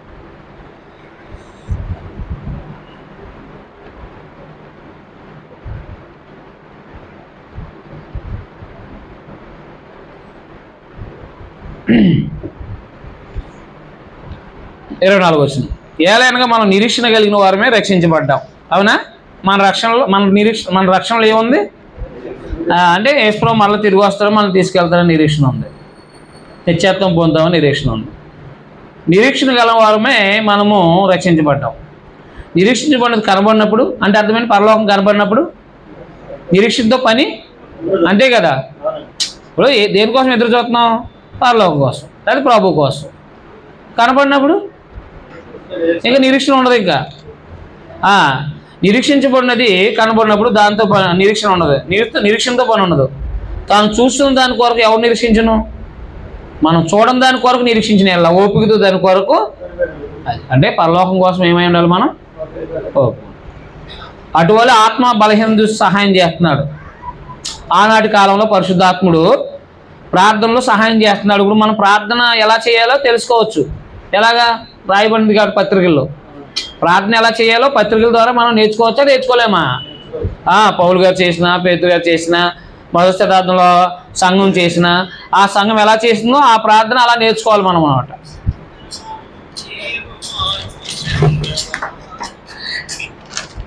మీకు అర్థమైందా?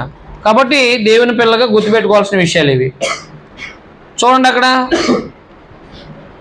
ఏలైనా మనం యుక్తంగా ఎలా ప్రార్థన చేయాలో మనకు తెలియదు. కానీ మనకు తెలుసా? తెలియదు. ఇప్పుడు మనకు తెలుసు, అప్పుడు తెలియదు. అది గుర్తుపెట్టుకోండి.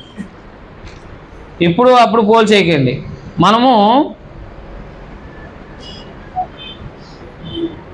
ఎలాగో ప్రార్థన చేయాలో మనకు తెలియదు. కానీ ఉచ్చరింప శక్యం కాని మూలుగుతో ఆత్మ తానే మన పక్షంగా విజ్ఞాపన అంటే పరిశుద్ధాత్ముడు వారిలో ఉండి ప్రార్థన చేస్తున్నప్పుడు వీళ్ళకి ప్రార్థన చేయడం రాదు కదా, అప్పుడు పరిశుద్ధాత్ముడు సహాయం చేసేవాడు వాళ్ళకి, మనకు కాదు. మనకి ఎలాగా? పరిశుద్ధాత్ముడు ద్వారా రాయించిన ఆధారాలు ఉన్నాయి కదా మనకి. ప్రార్థన ఎలా చేయాలో, ఎలా ప్రారంభించాలో, ఎలా ముగించాలో, ఎవరి ద్వారా అడగాలో రాయబడిందా లేదా? మరి అలా నేర్చుకుని మనం ప్రార్థన చేసుకుంటాం. మనకు పరిశుద్ధాత్ముడు ఏమీ అలా కాదు నేను ఇలాగా చెప్పేసి అక్కడ చెప్పడం. మన వాళ్ళు కొంత వేసారు మనకి అవగాహన లేక దీంట్లో. ఇప్పుడు చెప్తున్నాడు వాళ్ళకా? అక్కడ వాళ్ళకే కదా. ఏం చెప్తున్నాడు చూడండి. అటువలే ఆత్మయు మన బలహీనతను చూసి సహాయం చేస్తున్నాడు.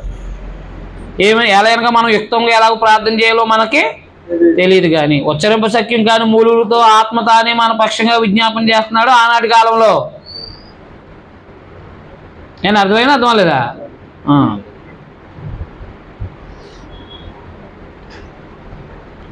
మరియు హృదయములను పరిశోధించేవాడు ఆత్మ యొక్క మనసు ఏదో ఎరుగును. హృదయములను పరిశోధించేవాడు ఆత్మ యొక్క మనసు ఏదో ఎరుగును. ఏలైనగా ఆయన దేవుని చిత్త ప్రకారం పరిశుద్ధుల కొరకు విజ్ఞాపన చేయుచున్నాడు. పరిశుద్ధాత్ముడు ఏం చేస్తున్నాడు అనమాట? దేవుని చిత్త ప్రకారం పరిశుద్ధుల కొరకు విజ్ఞాపన చేస్తున్నాడు. ఆనాడు దేవుని ప్రేమించే వారికి, ఎవరికి? క్రైస్తవులకి, అనగా ఆయన సంకల్పం చొప్పున పిలువబడిన వారికి. అంటే దేవుడు యేసుక్రీస్తు వారి ద్వారా మానవులు రక్షించాలని ఆయన సంకల్పించాడు కదా, ఆ సంకల్పం చొప్పున పిలువబడ్డాం కదా మనం. ఆ సంకల్పం చొప్పున పిలువబడిన వారికి మేలు కలుగుటకై సమస్తము సమకూడి జరుగుతున్నవని ఎరుగుతుంది. ఏవి పైనుంచి జరుగుతున్నాయని కూడా, పాప క్షమాపణ, వారసత్వం, అది దత్తపుత్రత్వం, సహాయము, ఇవన్నీ కూడా సమస్తము ఏం జరుగుతున్నాయి? సమకూడి జరుగుతున్నాయి. సమస్తం సమకూడి జరుగుతున్నావని ఎరుగుతుము. ఎందుకంటే ఎందుకు ఇలా జరుగుతున్నాయి? ఆత్మ పరిశుద్ధాత్ముడు ప్రార్థనలో సహాయం చేయడం, ఆత్మ ద్వారా నడిపించబడడం, ఇవన్నీ ఎందుకు జరుగుతున్నాయి? యేసుక్రీస్తు వారి యొక్క స్వరూపంలో పాలువారు అవటానికి, అంటే యేసుప్రభువు యొక్క స్వభావంలో పాలువారు అవటానికి. చూడండి అక్కడ, ఎందుకనగా తన కుమారుడు అంటే యేసుప్రభువు వారు అనేక సహోదరుల్లో జ్యేష్ఠుడగినట్లు, మొదటివాడగినట్లు, దేవుడు ఎవరిని ముందు ఎరిగినో వారు తన కుమారునితో స్వారూప్యం గలవారు వారు ముందుగా నిర్ణయించారన్నమాట. అర్థమైందా? అర్థం లేదా? అంటే ఎందుకు సమస్తం సమకూడి జరుగుతున్నాయంటే యేసుక్రీస్తు యొక్క స్వరూపంలోకి ఎదగాలంట అందరూ. ఇప్పుడు బాప్తిసం పొందిన వాళ్ళందరూ కూడా, బాప్తిసం పొంది పాపం నుంచి విడుదల పొందిన వాళ్ళు, ఆత్మచేత నడిపించబడుతున్న వాళ్ళు, ఆత్మచేత సహకారం పొందుతున్న వాళ్ళందరూ కూడా ఏం చేయాలంట? ఆయన స్వరూపంలోకి ఎదగాలి. అందుకు సమస్తం సమకూడి జరుగుతున్నాయంట. పరిశుద్ధాత్ముడు ఎందుకు ప్రార్థనలో సహాయం చేస్తున్నాడు నీకు అంటే, నీకు కాదు, ఆనాడు ప్రజలకి, యేసు ప్రభువులోకి ఎదగటానికి. పరిశుద్ధాత్ముడు ఎందుకు నువ్వు ఎలా బ్రతకాలో తెలియజేస్తున్నాడు? యేసు ప్రభు స్వరూపంలోకి ఎదగటానికి. అంటే ఆయన గుణాలను సంపాదించాలి చనిపోయేలోపు. ప్రేమ, దయ, జాలి, దీర్ఘశాంతం, ఇవన్నీ సంపాదిస్తేనే మనము దేవుని దగ్గర నివసిస్తాం. అవునా? అది కీర్తన 15 కదా. దేవుడు ఎలాంటి వాడో అలాంటి స్వభావాన్ని సంపాదిస్తేనే కదా దేవుని దగ్గర ఉండగలదు. నేను అవునా కదా? అలాగే ఇప్పుడు క్రైస్తవులకి ఆత్మ సంబంధంగా కొత్త నిబంధన ప్రకారంగా అన్ని సమస్తం సమకూడి జరుగుతున్నాయంటే అది యేసు ప్రభు స్వరూపంలోకి ఎదగటానికి అన్నమాట. ఇప్పుడు మీకు ఇంత జ్ఞానం వినపడుతుంది ఎందుకు? యేసు ప్రభు స్వరూపంలోకి ఎదగటానికే కదా. యేసు ప్రభు గుణాలు సంపాదించడానికే కాదా? అందుకే దేవుడు సమస్తం సమకూడి జరిగిస్తున్నాడు అంటే. ఎందుకనగా తన కుమారుడు అనేక సోదరులు జ్యేష్ఠుడు, దేవుడు ఎవరిని ముందు ఎరిగినో అని క్రైస్తవు వారు తన కుమారునితో స్వారూప్యం గలటు వారిని ముందుగా నిర్ణయించాడు క్రైస్తవు. మరియు ఎవరిని ముందు ఎరిగి నిర్ణయించినా వారిని పిలిచాను, ఎవరిని పిలిచినా వారిని నీతిమంతులుగా, ఎవరిని? క్రైస్తవుల్ని ఏం చేశాడు? పాపం నుంచి విడుదల పొంది పాపా నుంచి విడుదల చేసి దేవుడు ఏం చేశాడు? నీతిమంతులుగా తీర్చాడు. వారిని తీర్చిన వారిని మహింపరిచాడు, అంటే గొప్ప చేశాడు, వారసుని చేశాడు. మహింపరచడమా కాదా? అదనమాట. ఇట్లుండగా ఏమందము? దేవుడు మన పక్షాన ఉండగా, ఇప్పుడు ఎవరి పక్షాన ఉండవు? క్రైస్తవుల పక్షంగా. దేవుడు ఎవరి పక్షాన ఉంటాడు? దేవుడు మన పక్షాన ఉండగా మనకి విరోధి ఎవరండి? ఎవరేం చేస్తారు చెప్పండి మనల్ని? ఎబ్రీ 13:5-6 చెప్పాడు కదా, నరమాత్రుడు ఏం చేయగలడు? నేను ఎవరికి భయపడను, ఎవరికే భయపడను. దేవుడు నా పక్షాన ఉన్నప్పుడు నేను భయపడాల్సింది ఎవరికండి? నేను ఎవరైనా సరే అక్కడ ప్రార్థన ఖాళీ చేయాలి మీరు అని చెప్పేవారు. అక్కడ మమ్మల్ని ఎలా పోలీసుల చేత ఆలస్యం హెచ్చరించేవాళ్ళు, అక్కడే పెట్టేవాడిని. కొంతమందికి దాడి వచ్చేస్తుంది, నేను అవునా? నేను భయపడను. ఏం చేస్తారు? కొడతారు. ఏం చేస్తారు? దేవుని పైన అభ్యర్థి కాళ్ళు ఎవరు? దేవుడు మన పక్షాన్ని ఉండగా మనకి విరోధి ఎవడు? ఉదాహరణకి మేము కింద పైనుంచి వెళ్తాం కదా, కిందకి ఆపుతారు, చూసుకోండి అంటాం. బైబిల్ ఉన్నాయని చెప్పి ఆల్రెడీ అలవాటు అయిపోయినట్టున్నాం. రైట్ అంటారు కొన్నిసార్లు. 3 సంవత్సరాలు అలవాటు అయిపోయాం కదా, ఎక్కడికి ప్రార్థనకి వెళ్ళి వస్తాం చేయమని. రైట్. ధైర్యం ఉంటుంది ఉండదా? ఏముంది లోపల ఏదో ఉంటే దడదడగా ఉంటుంది, గుండె దడగా ఉంటుంది. ఇప్పుడు దేవుడే తోడుగా ఉంటే ఎంత ధైర్యంగా ఉంటుందో ఆలోచించి. భయం అంట. చాలామందికి ఆటోలో తిరగబడిపోయింది అని వార్త వస్తే ఆటో ఎక్కరు కొన్నాళ్ళు.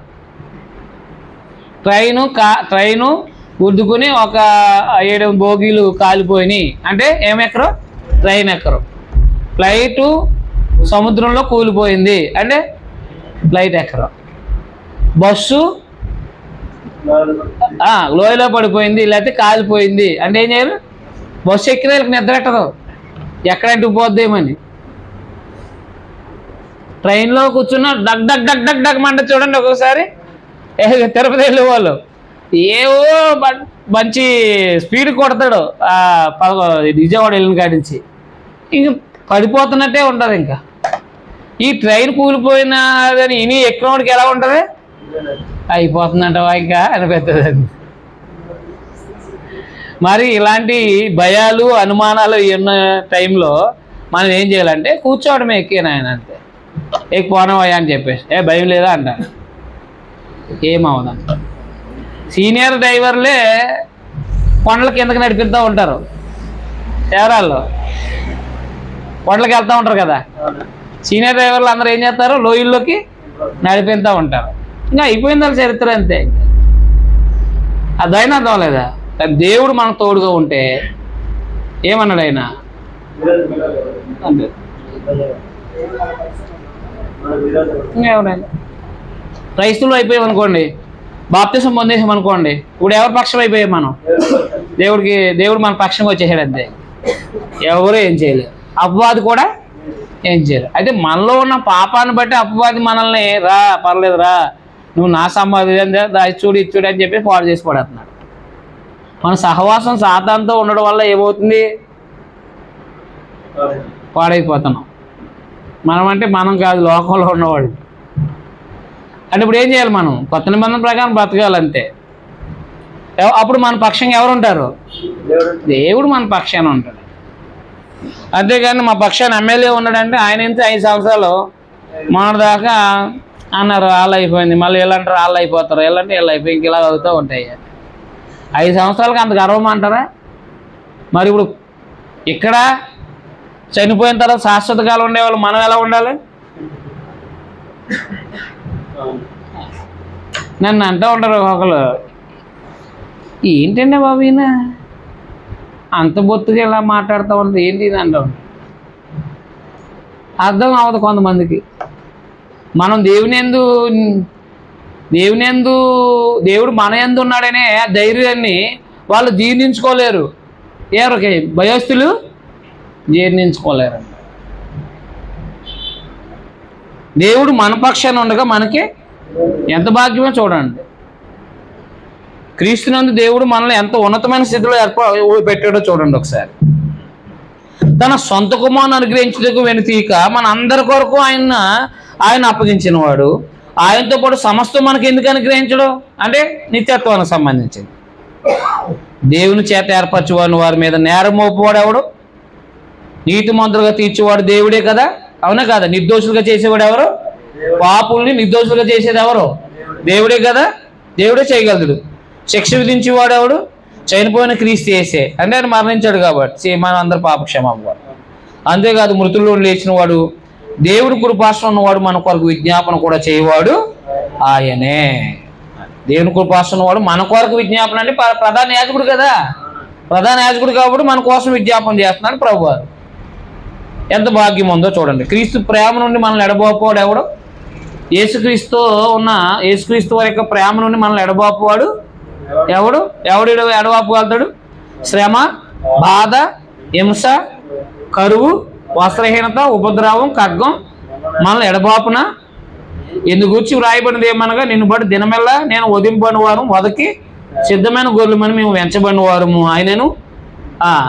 కీర్తన గ్రంథమా చూడండి, అక్కడ ఏది మనల్ని ఎడబాయలేదు అంటాడు. అక్కడ వచనం చూసారా? కీర్తనలో యెషయా గ్రంథమా కీర్తనలో 44 చూసారా? నేను చూడన్నా. ఓకే, 44:22 రాసుకోండి. నిన్ను బట్టి దినమేళ నేను వధింపబడిన వారు వదక సిద్ధమైన గొర్రెలు మేము ఎంచబడిన వారము అన్నాడు. అంటే యేసుక్రీస్తుని యొక్క ప్రేమ నుంచి మనల్ని ఏమీ విడదీయలేవు అంటాడు.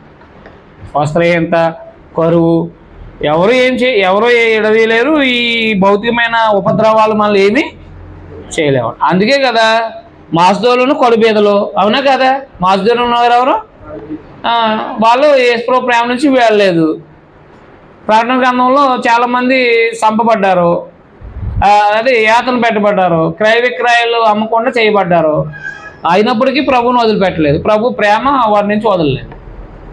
అంటే యేసుప్రభు ప్రేమ నుంచి మనల్ని ఏది ఎడబాయలేదండి.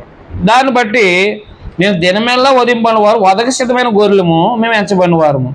ఆయనను మనం ప్రేమించిన వారి ద్వారా మనము వీటన్నిటిని అత్యధిక విజయము అంటే అవన్నిటిని జయించుకున్నాం అన్నమాట. పాత నిబంధనల ప్రవక్తలో చాలామంది ఎంతో వేతన పెట్టబడ్డారు, అవునా? రంపాలతో కోయబడ్డారు, రాళ్ళతో కొట్టబడ్డారు. వాళ్ళందరూ కూడా క్రీస్తునందు అంటే దేవుడు అనుగ్రహించిపోయే ఆ భాగ్యం కోసమే కదా వాళ్ళందరూ దాన్ని అనుభవించారు. అలాగే ఈ లోకంలో మనకి ఏది వచ్చినా సరే మన ప్రభు ప్రేమ నుంచి ఏది విడదీయలేదు. అంత గొప్పదన్నమాట ఆ ప్రేమ. ఎందుకంటే మన కోసం ప్రాణం పెట్టిన ప్రేమ, అవునా? మన కోసం ప్రాణం పెట్టిన ప్రేమ, ప్రాణమే ఇచ్చేయని కోసం దరిద్రత అనుభవించడానికి ఇష్టపడమా? ఇష్టపడాలి అంతే. అయినను మనం ప్రేమించిన వారి ద్వారా మనం వీటన్నిటిలో అత్యధిక విజయం పొందుతున్నాం. మరణమైన, జీవమైన, దేవదూతలైన, ప్రధానులైన, ఉన్నవైనా, రాబోవైనా, అధికారులైన, ఎత్తైన, లోతైన, సృష్టించబడిన మరి ఏదైనా మన ప్రభువైన యేసుక్రీస్తునందు దేవుని ప్రేమ నుండి మన ఎడబాప నేరవని రూఢిగా క్రైస్తవుడైనట్టు వాడు దేవుని చేత ప్రేమించబడినవాడు, అవునా? క్రైస్తవుడైన వాడు ఎవరో దేవుని చేత ప్రేమించబడు. దేవుని చేత ప్రేమించబడిన వాడి నుండి ఎవరు ఏమీ చేయలేరు అన్నమాట. అంత భాగ్యంగా దేవుడు హెచ్చించాడు అన్నమాట. ఇవన్నీ ఆలోచించుకోకుండా మా అబ్బాయి పెళ్ళి అవ్వట్లేదండి, మా అమ్మాయి పెళ్ళి అవ్వట్లేదండి, అదైనా మా పిల్లలు అదండి ఇదండి, లేకపోతే మాకు అదండి ఇదండి, ఇల్లు అవ్వట్లేదండి, ఎంతసేపు మనము వీటి కోసమే ఆలోచిస్తున్నాం. కానీ దేవుడు మనల్ని ఎంత ఉన్నతమైన పొజిషన్లో పెట్టాడో 8వ అధ్యాయంలో తెలియపరచుకోవచ్చు. మీకు అర్థమైందా? అర్థం లేదా? నాకైతే ఏ ఒక్కర్లేదు అనుకుంటాను అంతే. సమస్యలు, ఆర్థిక సమస్యలు తీర్చుకుంటే అది చాలా నాకు ఏమొద్దు. ఎందుకు ఏమొద్దు అంటే దేవుని ప్రేమ క్రీస్తు ద్వారా మనకు చూపించబడి తన గ్రంథంగా నేర్పించిన విధానాన్ని బట్టి ఎలా బ్రతకాలో నేర్పించాడు. కాబట్టి ఎలాగున గ్రంథము ఉన్నదంటే అర్థమైంది. కాబట్టి ఎలా బ్రతకాలో ఎలా బ్రతకూడదో తెలియజేశాడు. కాబట్టి ఎంత భాగ్యం ఇది. సంగతులు తెలియకపోతే ఎలా నడుస్తావు మనకి తెలియదు కదా. చాలామంది చెప్తూ ఉంటారు మాకు ఈ వాస్తవాలు తెలియదండి బాబు అని చెప్పేసి. అంటే వాస్తవాలు తెలియకుండా ఉన్నారంటే వాళ్ళు ఎంత దీనస్థితిలో ఉన్నారో ఆలోచించే. మరి తెలియజేయబడిన వారు అదైనా తెలియజేయబడిన వారు ధన్యులా కాదా? కాబట్టి ఏం చెప్పారంటే యేసుక్రీస్తు వారి ద్వారా నీతిమంతులుగా తీర్చబడిన వారు పాపం నుంచి విడుదల పొంది ఉన్నారు, పాపంలో నిలిచి ఉండకూడదు. ఒకనాడు అపవిత్రతకు అప్పచెప్పారు దేహాన్ని అక్రమానికి, ఇప్పుడు ఈ శరీరాన్ని పవిత్రతగా అప్పచెప్పాలా, దేవుడు నీతికి అప్పచెప్పాలా అని చెప్పేసి ఆరాధ్యంలో చెప్తూ ధర్మశాస్త్రం నుంచి విడుదల పొందారు. కాబట్టి ధర్మశాస్త్రం వల్ల వచ్చే శిక్ష ఉండదు యేసుప్రభులో. ధర్మశాస్త్రం ఏం చేయలేకపోయిందో దేవుడు యేసుప్రభు ద్వారా చేశాడు. ఆయన భూమి మీదకి దించడం, దేవుడు యేసుప్రభుని ఈ లోకాన్ని పంపడం, పాపానికి శిక్ష విధించడం, ఆయన ద్వారా ఆయన విశ్వసించిన వాళ్ళందరినీ విశ్వసించిన వాళ్ళందరినీ పాపాల నుంచి విడుదల చేయటం, ఆత్మను ఉంచడం, పరిశుద్ధాత్మను ఉంచడం, పరిశుద్ధాత్మ ద్వారా వాళ్ళు నడిపించడం, పరిశుద్ధాత్మ ద్వారా వారసులను చేయటం, పరిశుద్ధాత్మ ద్వారా వాగ్దానాలని వారు విశ్వసించేటట్టుగా చేయటం, పరిశుద్ధాత్మ ద్వారా వాళ్ళకు ప్రార్థనా సహాయం చేయటం, పరిశుద్ధాత్మ ద్వారా వాళ్ళు ఎన్ని చేయించిన కార్యక్రమాలని, ఎందుకంటే అందరూ యేసుప్రభు స్వరూపంలోకి ఎదగాలని ఇవన్నీ దేవుడు చేయించాడు. ఎంత గొప్ప స్థితిలో ఎందుకు పెట్టాడంటే క్రైస్తవులుగా క్రీస్తునందు దేవుడు క్రీస్తు యొక్క స్వరూపంలో పాలువారు అవ్వాలి. ఇలా ఉంటే మీరు దేవుడు మీ పక్షాన ఉంటాడు. మీరు దేవుడు మీ పక్షాన ఉంటే క్రీస్తు యొక్క ప్రేమ ఉంటుంది. క్రీస్తు ప్రేమ ఉంటే ఎవరు మిమ్మల్ని విడదీయలేరు అని చెప్పవచ్చు. అదైనా అర్థం లేదండి. కాబట్టి మనందరము భూమి మీద అశాశ్వతమైన జీవితం. కాబట్టి ఎంతసేపు భౌతికమైన సంబంధాన్ని చూసి బయట వాళ్ళని వీళ్ళని చూసి ఆ మైండ్లో పెట్టుకోకుండా మనం ఎలా ఉన్నామో, ఏ స్థితిలో ఉన్నామో ఆ స్థితిలో సంతృప్తి కలిగి ఉండి ఆయన యందు భయభక్తులు, దేవుని యందును మన ప్రభువు నందును మనము దేవుని యందు భయభక్తులు కలిగి ఉండి రేపొద్దున పొందబోయే ఆ నిత్యజీవం కోసం ఎదురు చూస్తూ మన జీవితాలు గడిపితే భూమి మీద మన జీవితానికి ఒక అర్థం ఉంటుంది అన్నమాట. విచ్చలవిడిగా బతికేసి ప్రమాదాలకు గురైపోయి ప్రాణం పోతే నిత్య నరకానికి పోతాం. గుర్తుపెట్టుకోండి, దేవుడు క్రీస్తునందు చూపించిన ప్రేమ సద్వినియోగం చేసుకుని మనందరం కూడా మన ప్రభు యొక్క స్వరూపంలోకి, అనగా ఆయన స్వభావం, ఆయన గుణాలను సంపాదించుకునే విషయంలో ఎదగాలని మిమ్మల్ని హెచ్చరిస్తూ నేను హెచ్చరించుకుంటూ ముగిస్తున్నాను. మీ అందరికీ వందనాలు. ఈ అమూల్యమైన కార్యక్రమాలు ఏర్పాటు చేస్తున్న ఇక్కడున్న స్థానిక సంఘానికి ప్రత్యేక వందనాలు తెలియజేస్తున్నాం. సహోదరు లలిత గారికి, వారి కుటుంబాలకి ప్రత్యేక వందనాలు తెలియజేస్తూ ముగిస్తున్నాను.